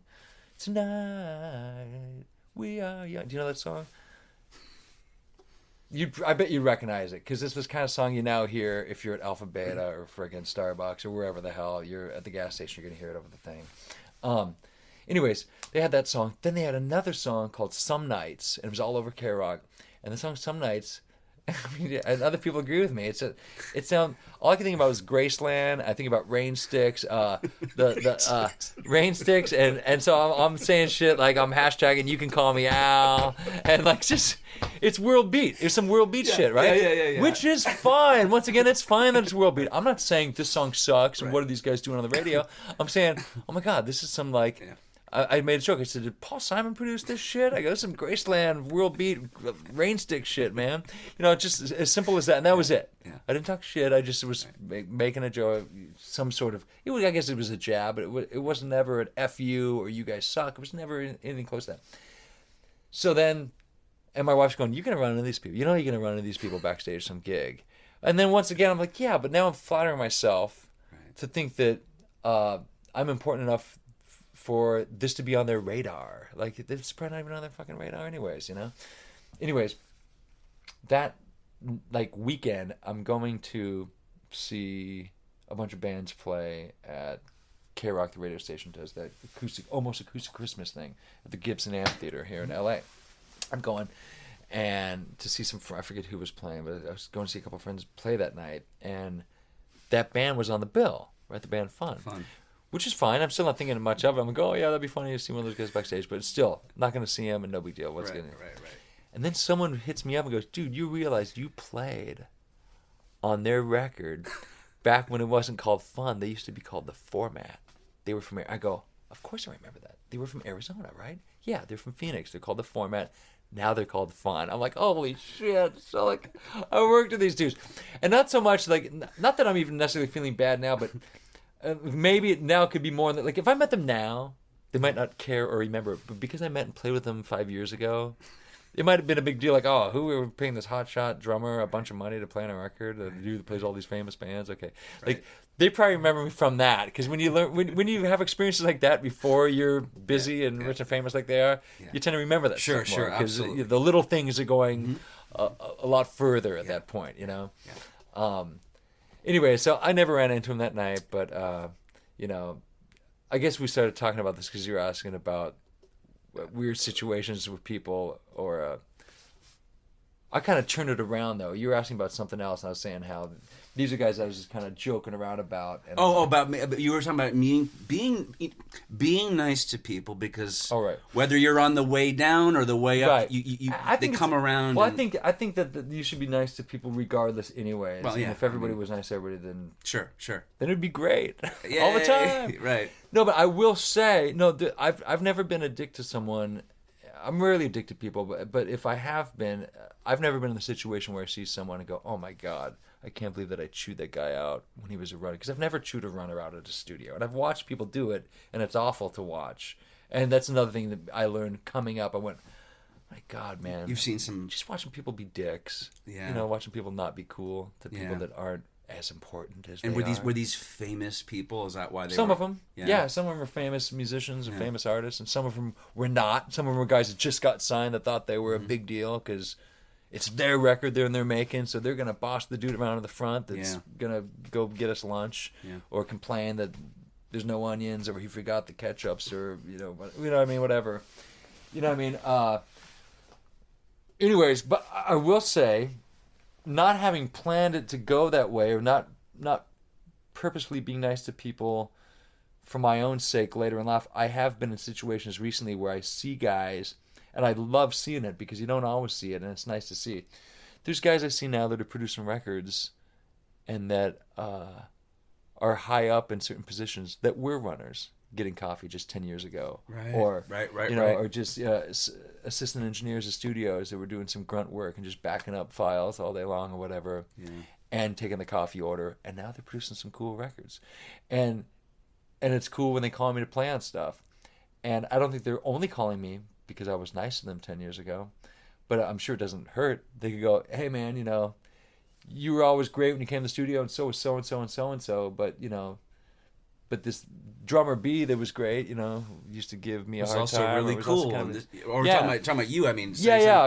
Right, he's fun, and he's cool, and he's funny. And so it makes it easier for them to want to give that guy the work than the guy that was not cool to him. Yeah. You know what I mean? Yeah. I don't know. I think so. I mean, I think that if I was in that position, I actually personally would love to have been in that position of coming up like that, and now people needing work from me and going, you know what?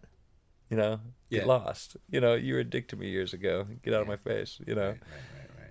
It's kind of revenge of the nerds. You know, but I love it. I mean, it's, you know, but is that most of the session stuff you get? Like whether it's like, let's say, I mean, because I don't even know the history of it, like Daughtry or Kelly Clarkson or whatever it is. Is it coming from just relationships with producers? Yeah. And yeah. I mean, both those people you just mentioned, Kelly Clarkson, who I've played on 2 or 3 of her records, I've never met her. And I couldn't tell you. Right on. I couldn't tell you the names of any of her records. Fair enough. I couldn't tell you the names of any of the songs I played on by her. Love it. Hey, but you know, but it's from relationships. It's relationships, and that producer that actually I've worked with a few different producers. There's producers I have relationships with that when they call me, the first question out of my mouth isn't, well, who's it for? And then I'll decide whether I do it or not. My first question is like, well, when is it? And if they say, well, we want to do it next week, and if I say, okay, cool, I'm home next week, who's the artist? And if they say who it is, once again, I mean, I couldn't really name anybody that I despise, that I would refuse to show up and record. I always joke around that I would slut around with anyone behind closed doors. But it's like, but do I want to go on tour necessarily all year with Kelly Clarkson? And not really. You know what I mean? But this is what I do for a living, and if you want me to go play in a studio for an afternoon and get paid well to do it, and it's my producer friend that can count on me every time he's up to do something, likes using me on drums, cool. Yeah, I'll continue to work with producer X, and I'll go make some good money, and I'll play the drums for 3 hours, and fucking awesome. Yeah. I'm stoked about it, you know? Then I get pickier and choosier about longer commitments, obviously. Do you have one day rate though for studio sessions, or is it flexible? It's flexible, yeah. Especially in today's day and age, man. With studio record budgets being smaller, like it just wouldn't work if you were like, "This is my price, period." Right. That's it. It wouldn't. You know, because I wonder sometimes. Like I have done that a little bit to where it weeds out certain stuff, like because it's people you don't even really care about to begin with, and it's right. Just sort well, of and here's kind of. If I know it's got a good budget and I can get paid what I like to get paid, then I ask for it. And or if it's for someone that I really don't care about working with, you know what I mean? That's what I meant. Yeah. Yeah. I'll say this is what it is. Right. And if they say no, I go, great, no problem. You know what I mean? I'll hang out with my kids. I'll write music. I'll get hired on something else. I'll do whatever. But then if it's a band I really like, or a producer I really like or whatever. Well, of course, in fact, relationships with people, producers that I've worked with for years can call me and go, hey, man, we just don't have the budget on this one. I go, no problem. If I'm in town, I can do it. Bro deals kind of thing? Yeah. Absolutely. Those happen all the time. And I'm not the only one that does it. I think anyone will tell you. It seems like everyone's doing it. You got to, And I think you get a bad reputation if you say, this is what it is and that's it. Yeah. Then that word gets out and you go, well, dude, unless you're ready to only spend. Josh, it's a favor. No favors. No favors, bro. Price, right? Yeah, you know what I mean? So I do favors for people all the time. Yeah. If it's someone I've never worked with before, and if I don't really want to do it, but there's even people that have, just budgets aren't the way they used to be. Yeah, so it's like, there's even times that people will call me that I don't know, and this comes down to, for me, how busy am I as far as, like, if someone calls me and if it's a slow week, and say, hey, man, we only got this. Now, if it's a ridiculously low number, where it's not worth it for me to drive up there and spend the day doing it, then I just kind of, like, graciously bow out. But if I can do it, and it's decent money, and it's okay, and even if it's not what my normal A rate is or was or whatever, I'll still do it. You know what I mean? And especially, and then it comes down to the opposite end of the spectrum is if it's music that I love or people, I go do shit for free, or do shit for lunch, or you know what I mean. If it's something I really am down for, or have a personal connection with somebody or whatever, that's another story. And there's times when there might be like a name band that doesn't have much of a budget, but I really like the music of the guys, and if I'm not handling it, I've got a manager that helps me with some of my stuff, not all my stuff, but some of my stuff. I'll email him and go, listen, like, this is one that don't hardball them on it. You know what I mean? Gotcha. Like, I'm willing to come way down because I like these guys, or I've got a relationship with these guys, or I think the record's gonna be awesome, and it's important for me to be on it. So yeah, I mean, it's a constant sliding scale. You know what I mean? So. But relationships, that was the question. It's really all about the relationships. Oh yeah. Most of the time, it's a relationship with the producer and not the artist. And because it's a good hang. Yeah, it's that it's a good hang, and that maybe it's a producer, that there's producers that have been really good to me, that have consistently hired me for years and paid me well on records. So I want to return that favor by being as available as I always can for them, and knowing that they'll, you scratch my back, I'll scratch yours kind of thing. You know what I mean? They're going to continue to hire me on stuff and get me paid on records and have me working, and I'll continue to show up and smile and pretend like I like the shitty record they're making me play on. Come on, a little humor there. I'm not being very funny today. I'm just kind of sitting here like talking all serious. Speaking of fun, I mean, I was going to say, we were doing some emailing back and forth, me and Mr. Freese, and there was always these pictures attached. Oh yeah, I sent you some pictures, and just phenomenal. No, really, like the art of putting them together, because it'd be like 4 or 5 pictures. It's none of your business what they are. The point is that it's an art form of. They're all G-rated though. Are they? Or PG? They're PG. There was no. Because here's, what's easy to do. I like the bedspread. It was the blanket, the one on the bed, the girl. Oh yeah, like it's her dress against the pattern. Yeah, like that's beautiful. But she's fully clothed. She's fully clothed, naked, but it's suggestive. It's suggestive in its own way. But at any rate, it's an art form of putting these together. So I can tell you a funny story. Do you have people tell you, like, dude, you need to make a coffee table book? Do you get that? I do. I've had friends tell me that. I've been emailing stuff. Really, like, my favorite stuff. I was making some YouTube videos a couple years back. I haven't made any in a while, but I have some up on the internet that are pretty good, and some of them are pretty wacky and have nothing to do with the drums.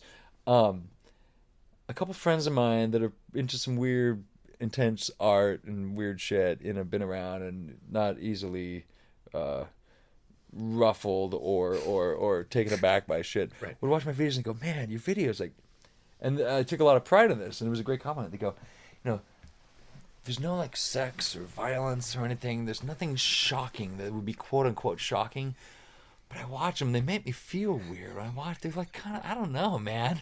Like my one friend, that just Danny Lohner, that used to play in Nine Inch Nails for years, and he's a producer and programmer. He's like, yeah, man, they just make me feel like I feel bad after I watch them, and they kind of make me feel funny, and I feel kind of depressed, and like it's weird. I feel strange, and I'm like, wow, it's such a huge compliment, man. Like I love it, because it's not purposefully shocking.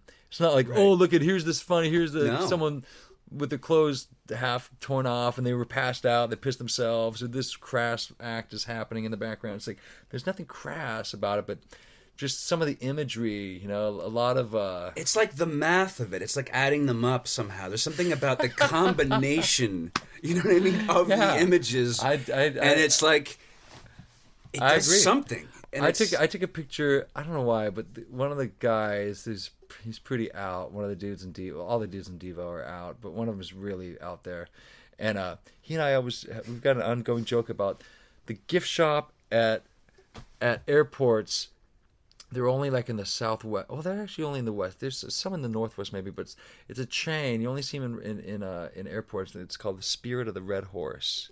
And it's a lot of like Indian art, Navajo stuff, I posted one on Twitter. Yeah, Dreamcatchers shit, right? And he just like, we get off on it in a really perverse way. Not in a way that other people do. In a way that we probably even shouldn't talk about it too much. Because just the imagery of...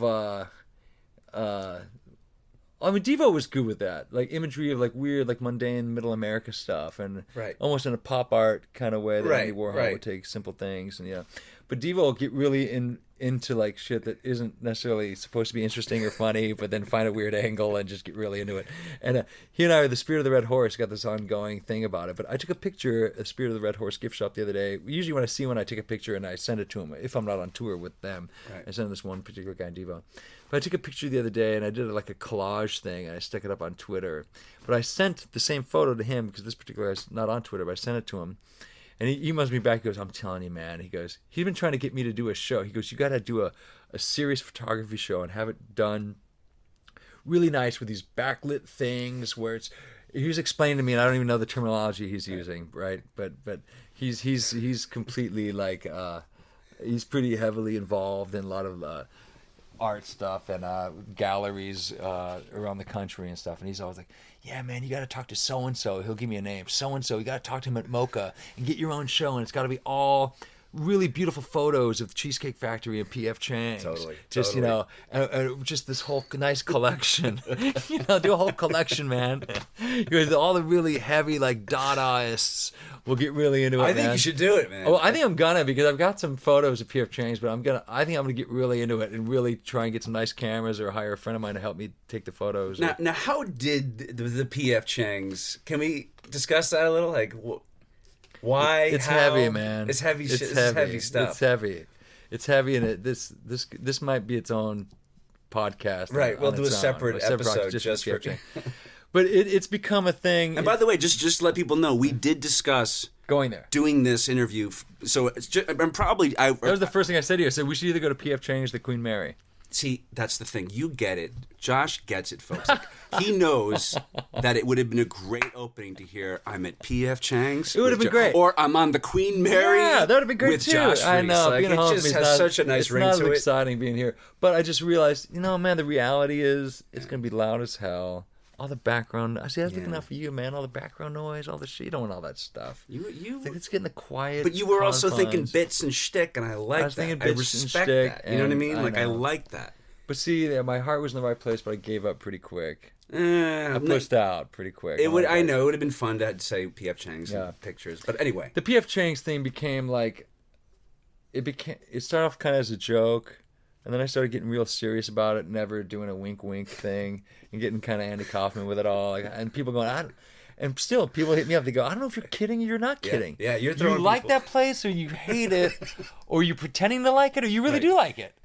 And half the time, it's kind of a guilty pleasure. Half the time, I'm not quite sure, which has been cool. It's become me. This practical joke has it blurs the line of reality and fantasy, or just the fact. I mean, it's so un-rock and roll. There's nothing rock and roll about or cool about P.F. Chang's, right? And I'd go there and I'd be like there, like the mall on a day off. There's usually one attached to a shopping mall. You're always at the mall. There's nothing. Oh, I know. One of the things was when I started doing all those wacky things with my website a couple years ago. I did this whole weird promotional thing with the record, where you thank you phone calls, and we go to lunch and all this shit, right? And one of them was like, okay, well, instead of like, I could be cool and say I'm going to take you to some like one-of-a-kind sushi spot in Venice or some cool Mexican place in downtown LA that no one else knows about. I'll hip you to it, and that's what's so cool about it, right? I'll take you to the cool spot in Silver Lake to go get whatever kind of food. I'm like, no, you know what? Fuck all that. We're going to go to the mall, and we're going to P.F. Chang's, the Cheesecake Factory, bitch. You know what I mean? It's like, people are like, what? Like, I don't understand why that place. Anyways. Wasn't Sizzler one of them? Yeah, Sizzler. Actually, I begged a couple people that bought Sizzler lunches. I'm like, listen, dude, I can take you to Sizzler, and I can buy you an $8 lunch right now. But if you care, we can go there.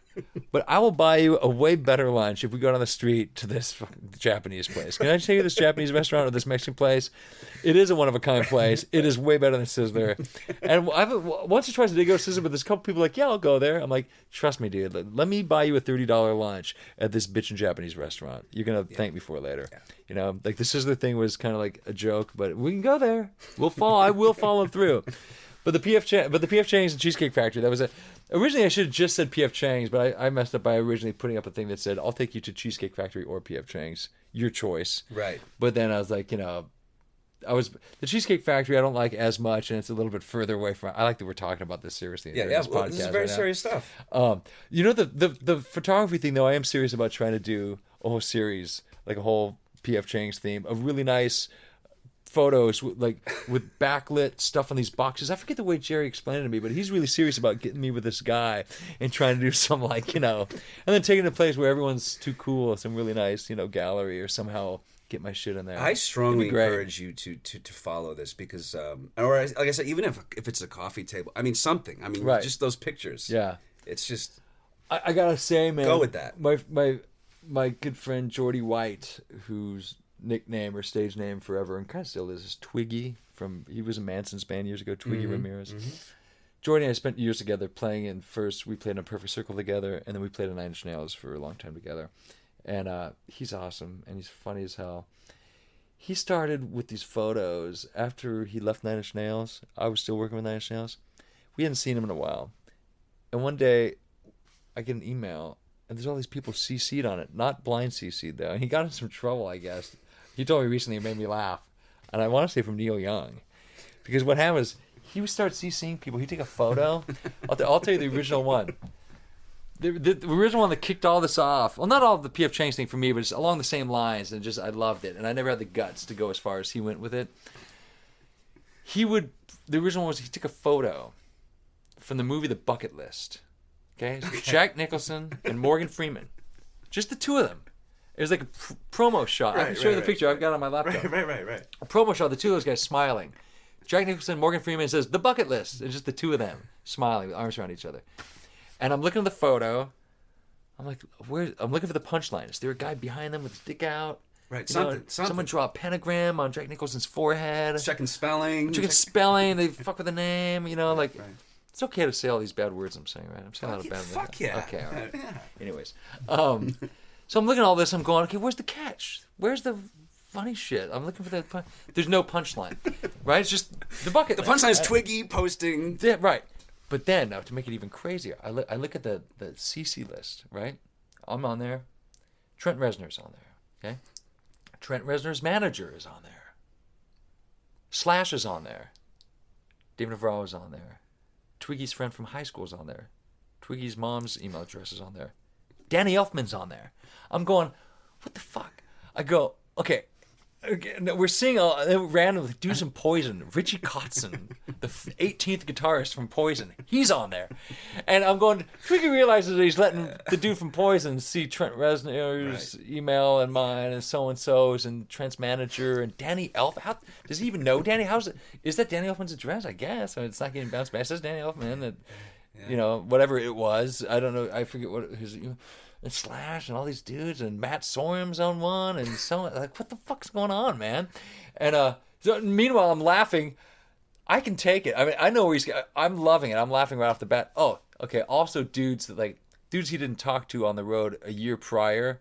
Like one of the he busted out an old Nine Inch Nails itinerary, and he's getting one of the carpenter that was on tour with us, his email, and one of the catering ladies, her email. So the catering lady's on there with Trent and me and the manager and Tommy Lee and Matt Storm, and like just this bizarre list of some famous musicians, some half-famous musicians, and some people he doesn't even hardly know, and people from his childhood, and then the bucket list photo. That's what we sent to everybody.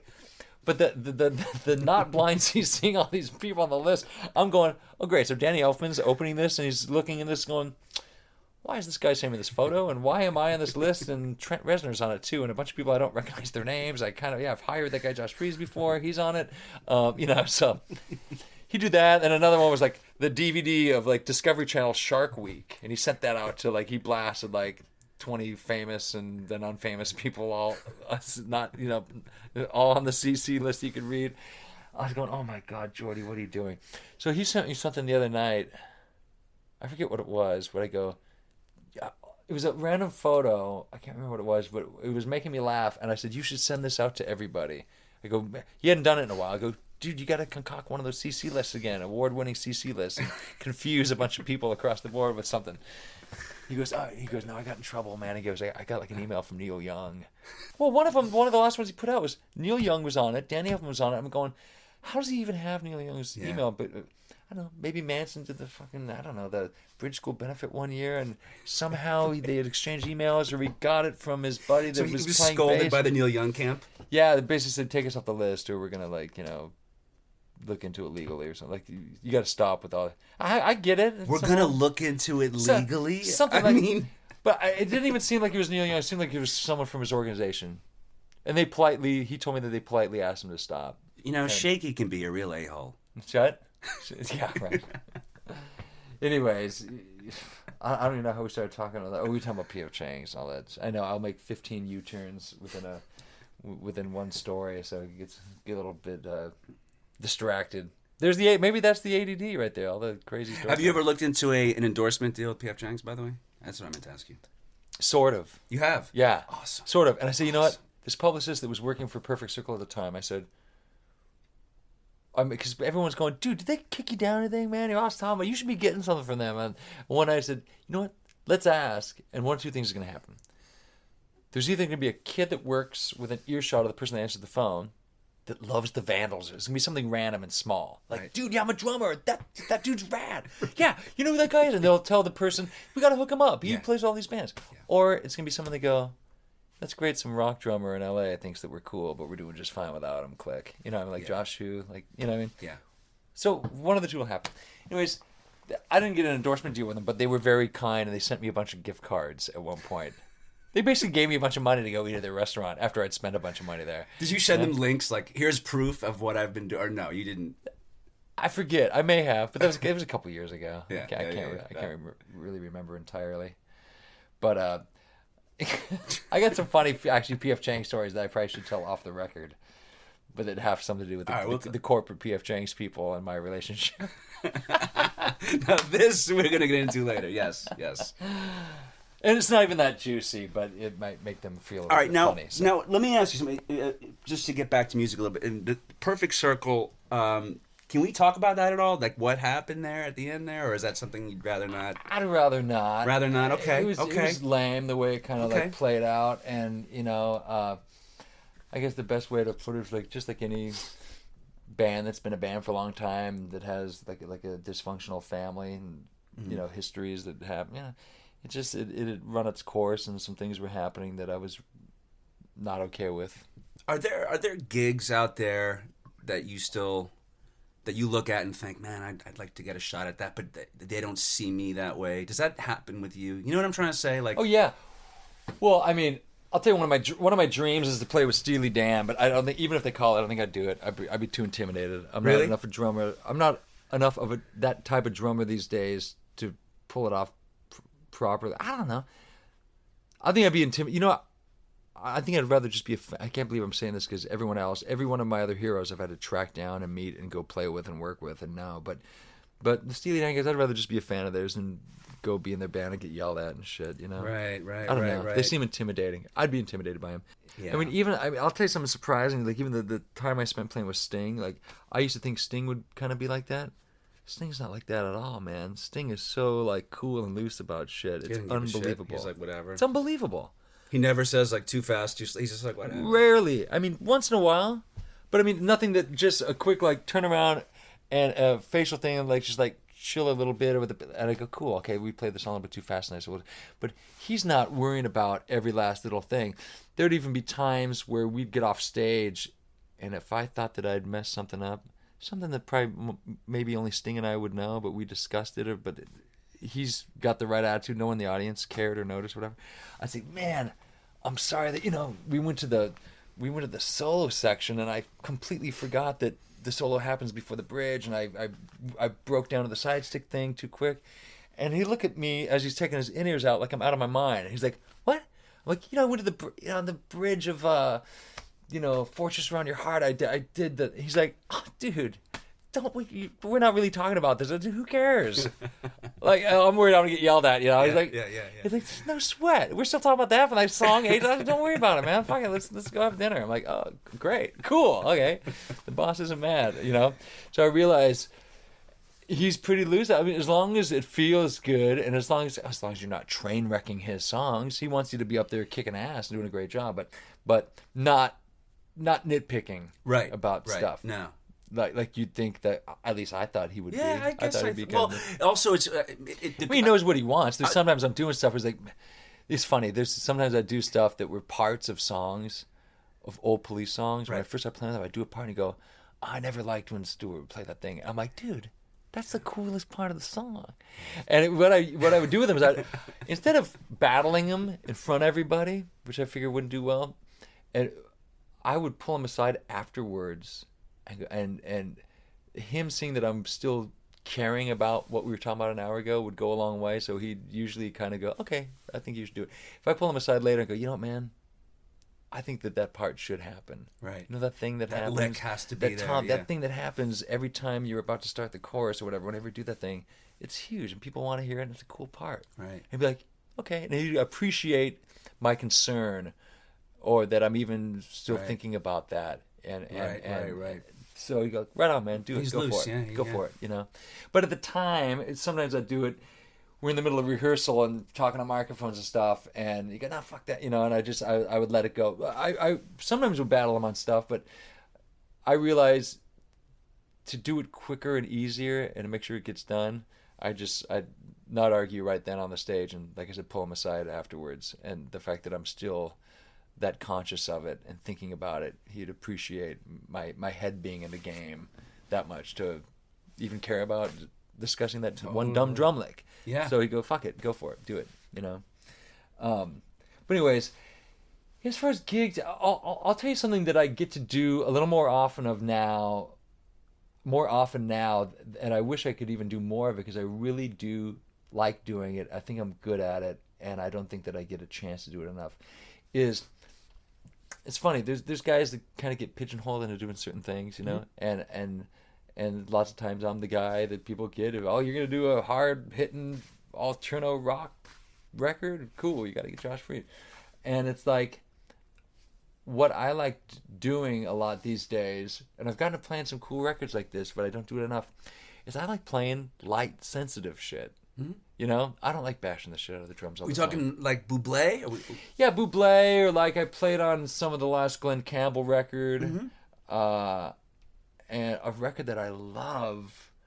It's one of my favorite records I've played in a long time. My drumming and this record itself is a great record to listen to because the songs are so good. It's a guy named Ron Sexsmith from Toronto. Ron Sexsmith is a singer-songwriter. I had no idea who he was until I went to make a record with him, probably 2.5 years ago. Bob Rock was producing it. Rusty Anderson from McCartney's band was playing guitar, and Paul Bushnell, a friend of mine I do tons of sessions with, playing bass. And Bob said, yeah, this guy, Ron Sexsmith, he's a cool singer-songwriter guy from Toronto.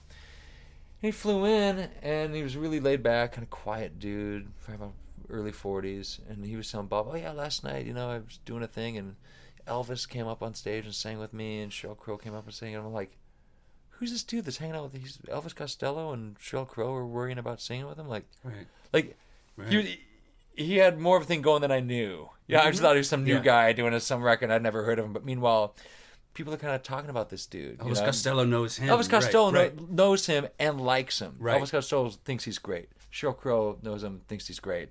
I want to say there's a movie made on him. I haven't seen it yet, this documentary, but I want to say McCartney's interviewed in it, and McCartney's talking about how great he is. And so he's underground, but not so underground that people like Elvis Costello aren't loving him. So I had to play on his record, and I'm embarrassed to say I don't even know the name. I want to say it's called Long Player is the name of the record, and or Long Player Late Bloomer, something like that, because that's the title of one of the songs. And it's an awesome record, but it's real. My hands are down here the whole time. It's real quiet. I'm hardly hitting the drums. It's just a light, nice, sensitive record, man. And I like getting to play like that because I don't like having to caveman out on the drums, and being in situations where it's a lot more delicate and musical and not so intense with the volume turned all the way up kind of stuff. And there's other drummers that are more known. Oh, you're going to make a record with so-and-so and you would need a singer-songwriter like light mellow drummer. Oh, you got to get... These are the 2 or 3 guys that do that. Exactly. This is a big thing that comes up all the time. And they talk about the same 2 or 3 guys, or the same 3 or 4 guys that are all great drummers. I don't want to mention them because I don't want them to think they're getting pigeonholed in that thing. But there's 3 or 4 dudes that's what they do. Oh, you got to get so-and-so. He's the dude to get that. Yeah. But, I played on a record similar to, along the lines of what we're talking about. Rhett Miller's from the old 97s, and John Bryan was producing them. And this is probably in the late 90s. I'm going to say 97 and 98. And the album, I think, is called The Instigator. One of Rhett's only... Well, no, it was one of his first solo records outside of the old 97s. Maybe his first solo record. It was really cool. So Keltner... John Bryan loves Keltner, right? John Bryan uses Keltner on almost all of his stuff. Keltner played on like half the tracks, and I played on like half the tracks. And the 4 or 5 songs I played on, a couple of them were up-tempo, and a couple of them were pretty down.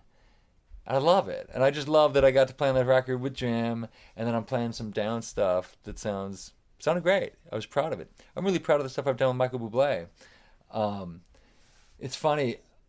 I've only played entirely, I've worked with them over the years now, 3, 4, like on his last 3 records, but each record I've only played on like 2 songs or something. But they've been as singles, And they're the songs that I hear when I'm walking through an airport in the middle of the night while I'm taking a leak. I'm like, I was going to ask you that. Is it more or less every day that you hear, if you're in the car, if you're out in the world, in other words, and radio, you're going to hear yourself, right? Yeah. And I'll tell you the funniest one is there's lots of times that I recognize a song and I don't know why I recognize a song. Yeah. And there's times that I'm listening to a song and I'm kind of clowning the song, going, "Oh my God, this is some this happened." I don't want to say the name of the artist. I know that. But recently, I was having lunch with my mom at South Coast Plaza, which is a shopping mall in Orange County. And I met my mom there. It's like the halfway point between my house and her house. Right. We're having lunch at the restaurant there, in one of the restaurants at South Coast Plaza. And I go in to take a leak, and I'm sitting there, and I hear this music, and I call it kind of NASCAR rock. Yeah. Real middle America, just like dumbed down rock and roll stuff, right, from the South kind of. And there's some bands that sell lots of records that do that, and I've worked with a few of those bands.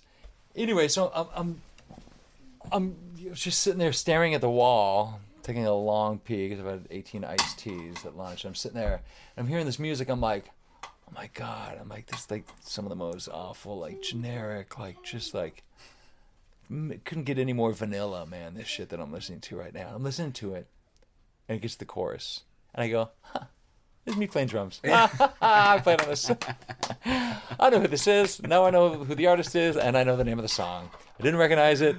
I was hating it in the verse. Not that I'm loving it now that I know who it is. I'm still kind of rolling my eyes, but great. Another funny story is I love telling just because it makes me laugh still, and people, if they've heard it, they remind me of it, is maybe I shouldn't be telling this. Maybe this makes... It's kind of funny. It's funny. I think it's funny. You should. Because, So, Avril Lavigne's first record comes out, right? Yeah. And I'm in Europe on tour at the time. And I'm watching MTV Europe. It's like, I can see that and CNN are the 2 channels I'm getting, right in my BBC world or whatever the hell. So I'm watching a little bit of MTV Europe, all jet-lagged. And this is pre-internet, so I can't just go on look at whatever I want to watch whenever I want to watch it. And I'm seeing this video, this girl Avril Lavigne, and the song, and I'm rolling my eyes at it. I'm going, oh my God.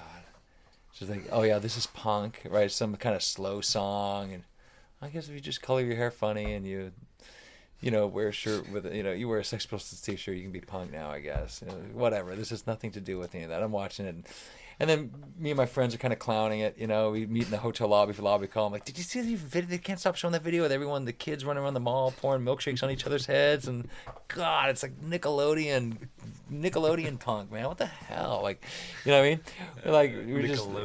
We're hating on it and making fun of it, right? Yeah.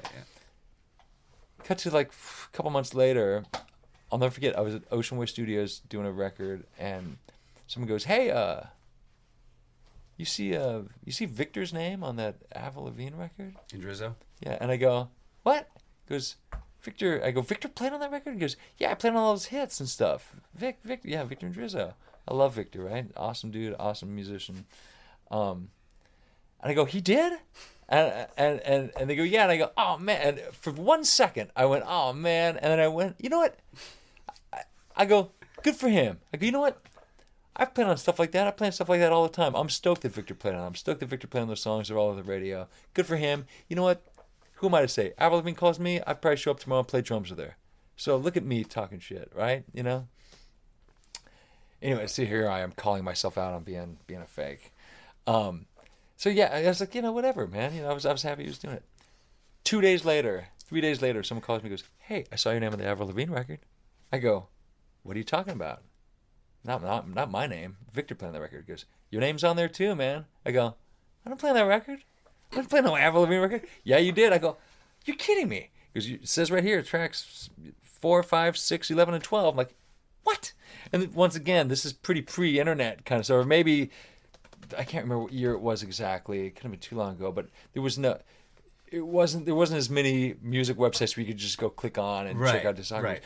But there was something like maybe All Music Guide or something. And I went on and looked, and I was looking for credits, and I saw, okay, tracks 2, 4, 7, 9, and 12, or whatever it was. Those tracks are produced by Cliff Magnus. And I went, that's that girl I recorded one night with Cliff Magnus a year ago. Never met her, just me and my buddy in a Pro Tools rig at some faceless studio in Burbank. I knocked out 5 tracks in one evening. Right. For this guy. You just forgot about it. You know how many records are playing by people I've never heard of? It went in one ear and out the other. It wasn't a name I recognized. It was a hard name to even pronounce. What's her name? What's the first name? I never even heard that name. I forgot it the next day. There's also been times that I've recorded with people that they changed the name before the record comes out. The New Radicals. They had a big record like 10 years ago, and then they went away. There's a band called the New Radicals, and they had a couple songs that were used all over movie soundtracks for a few years. You'd recognize from their stuff. I played on like 2 songs on the record. But when I recorded with it, was the guy's name. Greg something was his name. So I spent like a couple days in the studio with this guy, Greg so-and-so. And like a year later, 6 months later, my friend goes, "Hey, I saw your name on the New Radicals record." At this point, I'd never heard the name, the New Radicals. I go, "I've never worked with a band called the New Radicals." He goes, "Right. Hey, your name's on there, man." Yeah, I'm like, name. "What are you talking about?" So I have to look at it, and it says, "All songs written and produced by Greg so-and-so." I'm like, that's the dude, Greg so-and-so I worked 3 months ago, right? Okay, so he changed. Gave himself a name, and I get it. It makes sense now. But yeah, that type of stuff happens pretty often. Now, what about the opposite? By the way, do you get calls for stuff or something, and you say, "You know what? I'm really not the right guy for this, but let me tell you who is." I would if I was put in that position, and luckily, I guess I've been fortunate enough to not be. It's a fear of mine actually. Just getting on some session that is totally something that is not something I should be doing, something that's not my bag, basically, I did have a kind of a nightmare. I was thinking about this too. I was like, oh, what if Dave asked me, like, people sometimes will ask, tell us about like a real bad situation you've been in or something. Mm-hmm. I can really only think of one, and one was a similar one where I think I was saying, man, you guys got to call Vinny or something, or JR or some crazy sight reader. I was on a session for some Korean artist a couple years ago with a guitar player and bass player that I do tons of sessions with, and we're at the record plant, and I'm looking in the control room, and there's 30 people in the control room. There's 30 Korean men and women, laptops open, way too many people involved in this session, and it's this huge Korean star. I can't remember the name. No one knows who they are over here.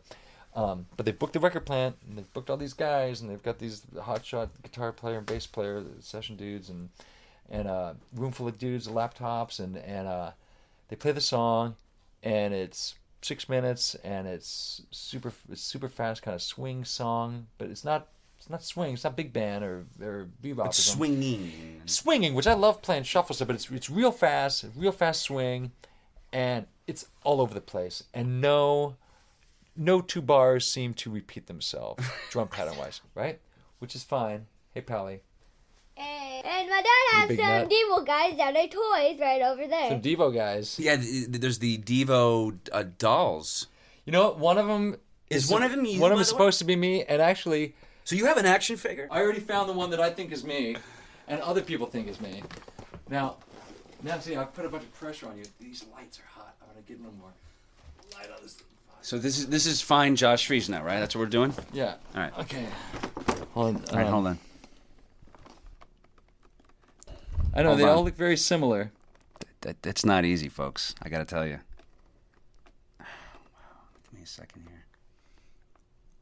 Holy shit. Trying to do sideways? I don't want to stare at the one to give you too much... I guess. That's it. It's like, but come on. I mean, well, you said you guess, but that's the one you guess. They all look the same, except you guessed the one that me and everyone else guessed. Yeah, that's pretty random. Now, by the way, are you a full member, or are you a? Not really. No. Well, they've They've paid me. Are you a hired gun? I mean. Yeah. Yeah, I mean, those 4 guys, man, they've been doing it since 1975 or whatever. It's right. You know, I've been playing with them a long time. I've been playing with them longer than Alan played with them. You know, I've been playing with them since 95. Yeah, since 95. So, wow. Yeah. Yeah, really. I mean, you're in there. Yeah, it's a while. And but in the last couple of years, I've had to sit out some stuff with them, you know, and because sometimes it gets tricky. You know, it's funny. People ask me a lot. They go, "Man, how do you do all these different gigs? You know, you're involved in all this stuff, and how do you pull it all off?" Sometimes I'm barely pulling it off, and if other people saw like how close things are almost landing on each other, or if they knew that I booked a tour, you know, the day before, the day after finishing this record, or vice versa, like I'm in the studio, but then, you know, so I would get pretty crazy as far, especially before I had more kids. I would get the scheduling stuff became pretty hectic, and anyone else would think I was nuts for doing as much stuff as I was doing. And for a while, it was all, and still things kind of magically kind of like work out. And then sometimes they don't. And then sometimes shit does land on top of one another. And then you've got to kind of prioritize, or, you know, it gets tricky because it's not just money. It's relationships, especially if it's bands you've played with for a long time. It's relationships with people, and you don't want them to think that you're choosing so-and-so over their band, or sometimes it is a money thing. Sometimes it's a scheduling thing, you know. Mm-hmm. But I'm still on great terms with those guys, and I still work with them. But just that I've had to sit a few things out recently, which is fine. And but I love them, man. They're like, they're as quirky and as nutty as if you're a Devo fan you'd hope they would be. You know, it's like getting to hang with them. And once again, we were talking about it earlier. Like anything, things become normal after a while for you, you know? Like, I used to, like, the first time I went to record with them, I was pinching myself. I was like, oh my God, I was afraid of crashing on the way to the studio because I was so excited. I'm going to record with Devo today. This was back in 95. Then you get to the point where, you know, people are calling you and you're looking at the phone, like, I can't talk to him right now. Or not answer, or he wants a ride to the airport? I'm not picking Bob up on the way to the airport. You know, it's like, if you told me years ago, yeah, you're going to go on tour Devo, and one of them might want to ride to the airport, I'd be like, well, when and where? Where do I pick them up? You know, and then shit gets normal, and they're just your buddies and you're your bandmates, you know. Yeah. But this, I still pinch myself sometimes, or it's just like sitting having dinner. It's like they're great. They got pretty bizarre six senses of humor, and they're a great hang, man. They're bizarre. They're really bizarre. Are you the straight man of the band? Are you sort of? Yeah, I'm definitely the light. The most normal. I'm definitely the most like lighthearted, like optimistic, like kind of innocent one. Oh, super darkness going on there. Oh yeah, it's dark, man. Yeah. But in good ways too. Sure. It's all Usually a sense of humor follows. Oh man, yeah, it's pretty heavy. Yeah. But yeah, they're great. Hopefully, right? With any luck. Yeah. By the way, did you ever talk with Vinny about the Sting gig? Did you ever do that? Did you ever just you and him, or no? A little bit, but not really. No. Mm-hmm. It's usually real casual when we've talked about the Sting thing. It could be as simple as, "Have you talked to those guys in a while?" Right. "Oh yeah, I talked to him." Or he'll be on the road with them, and I'll say, "Hey, say hi to Dominic and Sting," or vice versa. When I first started working with Sting, I got some photos of me and Vinny when I was like 12 years old. And so, Vinny was, I don't know how old Vinny is, but he's about 15 years older than I am, I think. Okay. So when I met him, I took him out to see Buddy Rich a couple times at Disneyland. See Buddy Rich at Disneyland, like in the early to mid 80s, So I'm like 12 and he's like, 28. You took him out to see. Yeah. Oh, he and his girlfriend at the time, I call him and say, "Hey, I'll get you in if you want to come to see Buddy Rich playing Friday night." And you're a 12-year-old calling up Vinny going, "Hey, I'll get you in." Yeah. And he's like, "Cool." Yeah, I just had balls of steel. Like don't you have a kid who's 12 now? Yeah. Could you imagine him making a call? It's crazy. Like, can you even imagine? The other day, he's got an iPhone, right? I don't even have a freaking iPhone. My 12-year-old's got an iPhone. He bought some case that was supposed to go underwater and you could shoot video and shit, right? He got it and it broke and he was freaking out. And he found the phone number to the place and he called and he's talking to this operator. He's giving him our address and he's explaining what's going on. I was watching him. I was like, I was tripping out for a minute. He's talking to this adult on the phone. And I remember my mom always tells me, she tells a story. She goes, "I'll never forget. I got up to go to work and it was 7 a.m. and you're on the phone talking to Lenny DiMuzio, who's no longer around. He was the big guy at Zildjian for years and years and years. You were talking to Lenny DiMuzio back in Boston from our house in California before you went to school, ordering some cymbals or something from him because you knew when you got back at 3 o'clock for school, it'd be 6 o'clock in Boston, they'd be closed." Right. My mom always tells that story. She was just so impressed with the fact that I was putting that together and calling. I had a Zildjian endorsement when I was 12. That's when I, through going to the NAMM stuff, I know, we skipped down a bunch of stuff. It's like, I basically, when I met Vinny, I was walking around NAMM shows in like 83, 84. I was meeting all my favorite drummers, not afraid to, follow them around like a lost puppy dog, and kind of befriended guys like Vinny and Greg Bissonette, and a little bit back then with Terry, and I got a Simmons was on the rise, right? Simmons electronic drums. I got a Simmons endorsement, and I started doing I did these 2 commercials that ran on MTV and Nickelodeon back in like 84 or 85, where they made like a cheaper kit that was aimed towards, "Hey parents, buy these drums for your kids. They can wear headphones and won't drive you nuts all day." So there was a cheaper drum kit for $300 or $400 they were trying to sell to parents for their kids, and so I was the star of these 2 commercials, and I'd go around and play NAMM show stuff. I got to play alongside Chad Wackerman and JR and Chester Thompson and all these guys at NAMM shows. And along with that came, I got a Zildjian cymbal endorsement, which means they gave me a set of cymbals, right, which was awesome. And I got a DW pedal endorsement also when I was 12. And then around that time I started playing at Disneyland. I was playing in the cover band at Disneyland with all this junk, right? Why did I start talking about Simmons? Just about the 12-year-old, right. 12-year-old. So I'm calling Vinny. I was just, I was fearless, man. Did you know Buddy Rich at that point too? I didn't know him. I'd met him once or twice. I introduced Vinny to him when I was a kid. Yeah, that's what I'm saying. Like a 12-year-old, like a buddy. Because my dad was Mr. Disney Entertainment guy, we got free tickets. So I invited Vinny and his girlfriend at the time to come down to Anaheim, and my dad signed them in, and we all walked in, and we went to Carnation Plaza, and we watched Vinny play a couple sets. And I know this whole point was I was telling you about like when Vinny and I talked about Sting. When I first started working with Sting, I had these photos of me with Vinny from when I was like 12 years old, like out at Disneyland. And you bringing it to Sting? They're freaking out. They're like, because they love Vinny. Yeah. Vinny's worked on and off with Sting for 20 years now. And there was rumors that they had this big falling out. And he didn't work with them. first time I met Sting, I was almost afraid to bring up Vinny's name because I heard they had some weird falling out. I don't know exactly what happened, but I'm gonna just keep my mouth shut. Before I could say anything, Sting's like, "So you know Vinny?" And I'm like, am I supposed to know Vinny? Right. Is it okay? What's the right answer? Yeah. Yeah, is it okay that I know Vinny? He's like, "Oh, we love Vinny, man. We love Vinny." I was like, "Fuck yeah. What's not to love? He's the best, man." Anyways, yeah. So when I first started working on them, he was cracking up with these photos. Like, here's my new drummer as of today. Here's him when he's 12, hanging out with Vinny. When Vinny's 27 with a mullet and a, all mulleted out. Yeah. You're so awesome, man, from that time period. And they just loved it. And then they were like they were fucking with him. They were like sending him emails going, "Hey, this new drummer is saying that you used to like hang out with him a lot when he was 12, or what's going on? Should we be reporting this?" You know, I like fucking with him, you know.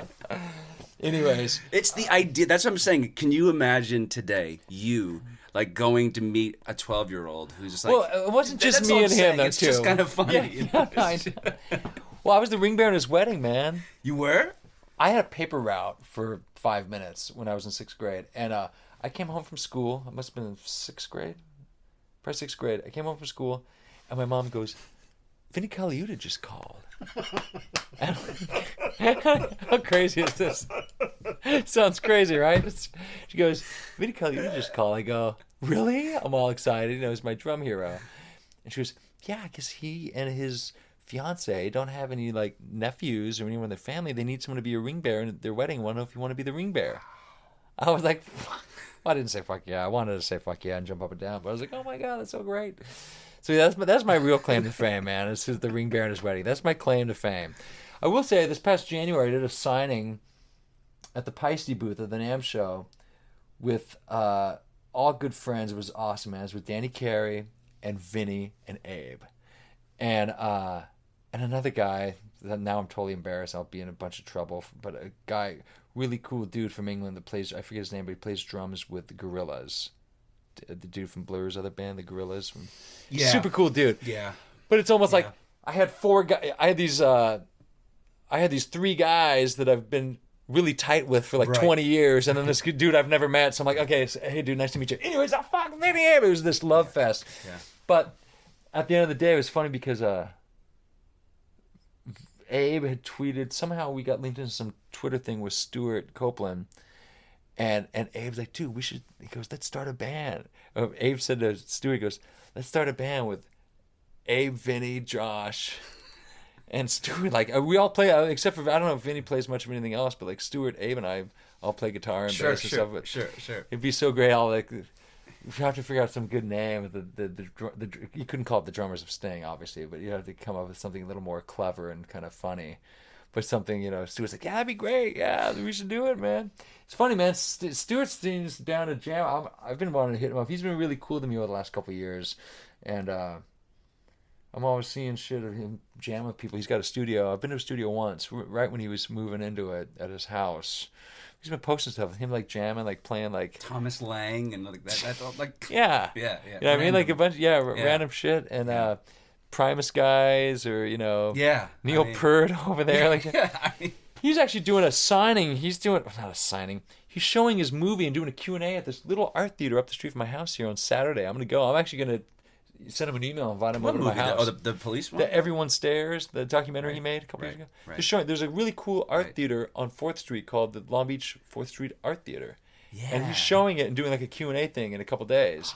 But I'm going to go to it. But I'm going to be like, dude, I live right down the street from you, from the theater. So you're going to crash it. You're not going to even tell him. He's just going to show up. No, I'm going to invite him to come. I'm going to tell him he should come over to my house and see all my kids. He's got 6 or 7 kids. He does? Yeah, so he's no stranger to not kids. Not with one woman, though. Actually, what's weird is he's got 6 kids with 8 different women, is supposedly the story. I'm just kidding. No, he's got, I think Speaking of that, you filmed your vasectomy. I did. I haven't posted it yet. I haven't even edited it yet. To be honest, I've only been able to look at some of it because we weren't really filming it necessarily. We had 2 cameras. I'm kind of lying back narrating. I'm kind of talking to the one camera. My wife's kind of on the other side of the room, kind of filming what's going on in the room. But we're not like up like in my business. No. We don't. You know what I mean? Nobody wants to do that. But I did that. My wife took me for a surprise colonic that same week. I didn't know where I was going. I don't know where it's going. Why? Dude. Why the same week? Well, like maybe 2 weeks later. A couple weeks later, she takes me. I thought she was taking me to get surf lessons. She goes, I'm taking you to this cool place. We're getting closer and closer. I go, you're not taking me to get a surf lesson, right? I mean, I've lived on the beach for years. I've never been surfing, right? Right. We go to, what are you, where are we going? I can't tell you. Anyways, we go. And we had this little flip cam. We had a couple flip cams. And the funniest thing is same thing. So I go, I'm a good sport. I go, I'll go for it. I heard this is good for you and it makes you feel better afterwards, as weird as it is. I'm going to go for it. So I did the colonic thing.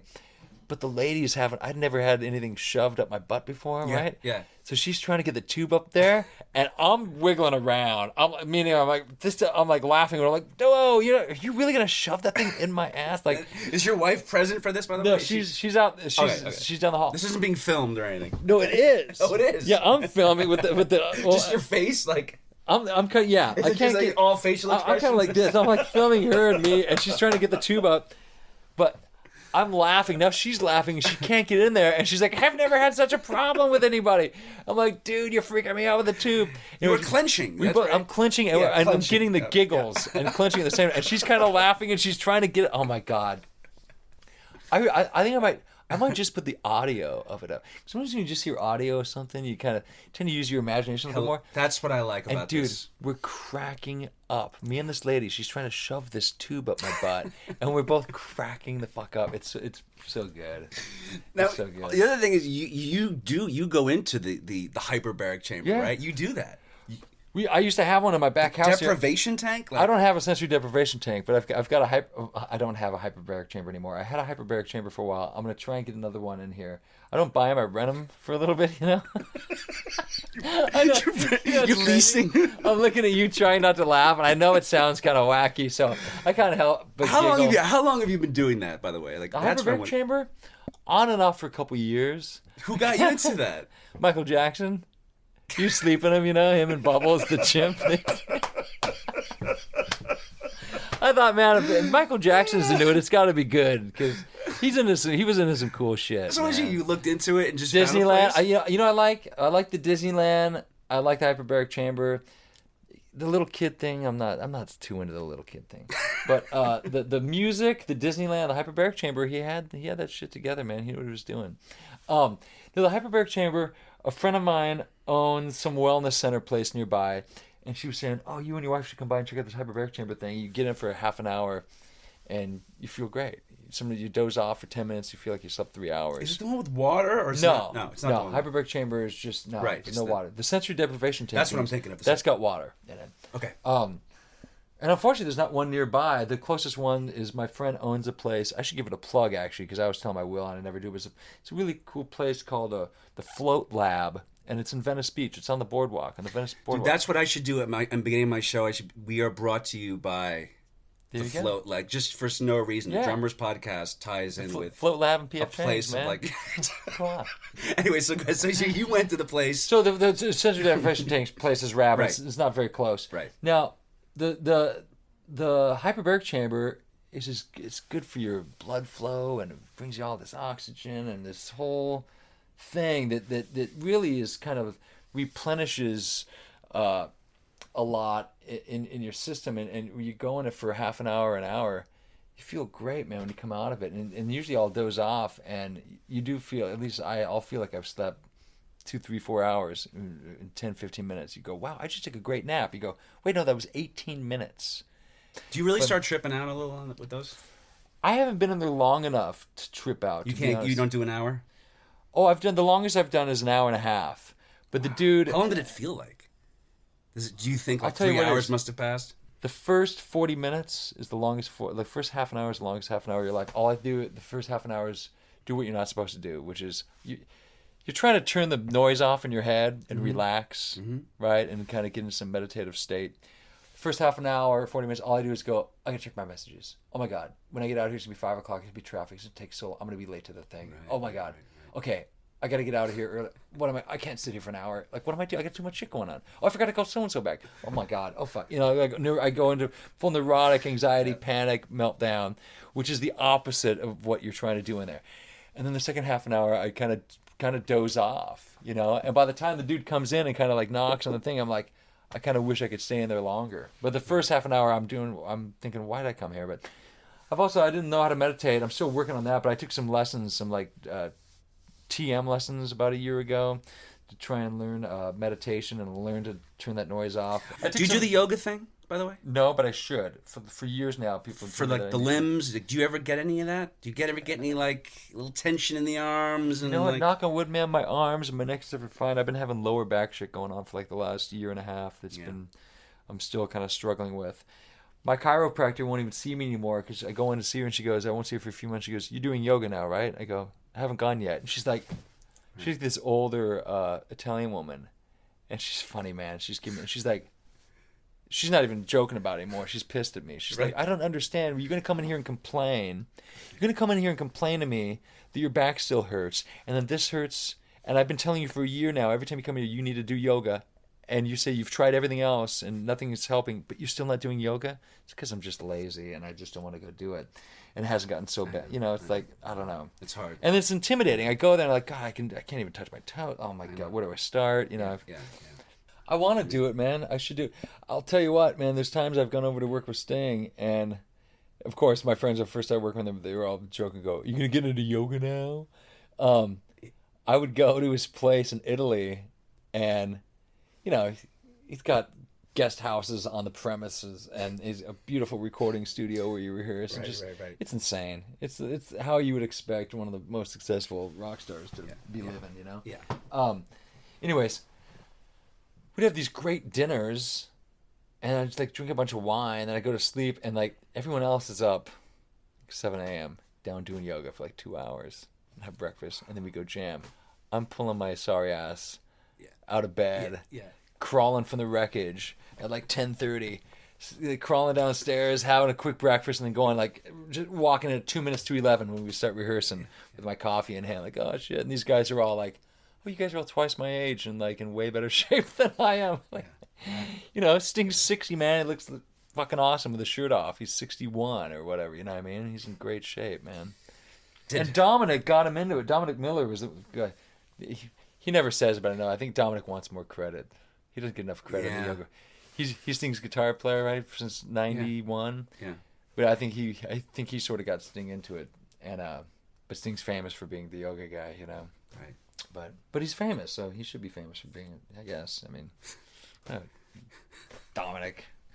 Dominic's fucking awesome, man. Dominic Miller, Sting's guitars, awesome guitar player, coolest guy. I mean, the fact that I haven't seen him in a while, we keep in touch through email and stuff. It's like, I miss working with those guys, even just the hang. Sting's great. Dominic's great. I was going to play a couple shows with them about a year ago, and I was my drums were picked up, man, and they were halfway to Jakarta, and I was stoked because I hadn't seen Sting in a little while, or Dominic. Vinny had been doing the gig, but Vinny had double booked himself on something, and they called me to play, and just like shit got weird, like with promoter, like in the 11th hour, shit got messy, and literally my drums are halfway there. I wasn't leaving for another 4 days, but it was, sometimes if you can afford to do without one of your kits, it's a lot cheaper to slow boat the shit there over 2 weeks than to stick it on a plane, or you know what I mean? Mm-hmm. So it'd been picked up like a week and a half before I was leaving or something, and then about 3 days before I was gonna leave, like, the promoter can't get the rest of the deposit in. It's getting shaky. We're not gonna. I'm sure the deposit's hefty, and they'd already spent money on getting gear together and stuff. And so I was bummed. I was all, "I'm going to Bali. I'm going to Jakarta." Oh shit! I'm not going to Bali. I'm not going to Jakarta. So and the drums had to make it there anyway, and then come back. I think so. Yeah. And so I wasn't bummed about the drums. It was more. No, it's just that was just like part of the salt in the wound. Go, man, and my drums are like there. Can we just do this thing, man? You know what I mean? It's like, can we just go play in the street or something? Fucking close, damn it. Go busk. Yeah, exactly. Kids, I'm going to see my brother play. My brother plays keyboards at Green Day. Yeah, is he? They're playing at the sports arena tonight. Oh shit! But I got to go to history night first at my son's middle school, and see him bullshit his way through some craziness. Benedict Arnold shit. Yeah, some Benedict Arnold crap, man. I don't know. I gotta stomach that for a minute. And I'm actually taking him. I'm taking my wife, and he's coming with us. You know, your kid's been to a lot of rock shows when you gotta like almost beg him to go see Green Day with you. Right, please. Cool. He's like, I said, because my brother's like, yeah, you should bring Hunter. Hunter's my 12-year-old boy, right? Bring Hunter with you too. I'll get you and your wife and him in and. I told him, I said, Hunter, Thursday night we're gonna go see Uncle Jason play with Green Day. He's like, well, I got the history night thing, and Dad, I'm like, dude, we'll get you out of there early. Come with me and Mom. We'll go see Green Day at the sports room. He's like, okay, Dad. Well, let me. Is your brother on stage, by the way? Yeah. Okay. Yeah, he's on stage. I wasn't sure if he's like wasn't behind a curtain or you never know. You hear about that stuff. Yeah, sometimes. No, of course, yeah. It happens and all the people time, do it. Yeah. Anyways, no, he's out there in all his glory. Cool. Yeah. Messing around. He's great. Jason's great. Right on, man. Well, so, you got a whole thing going on. So, yeah. Josh Freese, folks. I mean, he's on YouTube, I think. Yeah, a couple things. A couple of things on YouTube. I hate YouTube. I gotta film something that looks cool for that. There's so many. You hate YouTube? No, I shouldn't say that. No, you can say that. There's so much bad footage out there. There's so much stuff out there. I wish there wasn't, like me playing. Right. You know what I mean? I wish you could be more controlling of stuff, but you just can't. You could delete them. Yeah, or go, why couldn't you? Yeah, exactly. Delete the stuff stuff like that. Yeah. You should have a thing. If it's you up there, right, you should be allowed to say no. Yeah. But anyways, no, I like YouTube. What am I saying? You can't say, now I sound like some weird old guy. I don't like the internet. I don't like YouTube. I love YouTube. But anyways, maybe there'll be something good of me up there at one point. We'll check back. All right. Folks, Josh Freese. Josh, thanks, man. Right on, man. Thank you. It was fun. Yeah, man. Right on. I did that. What? Do it.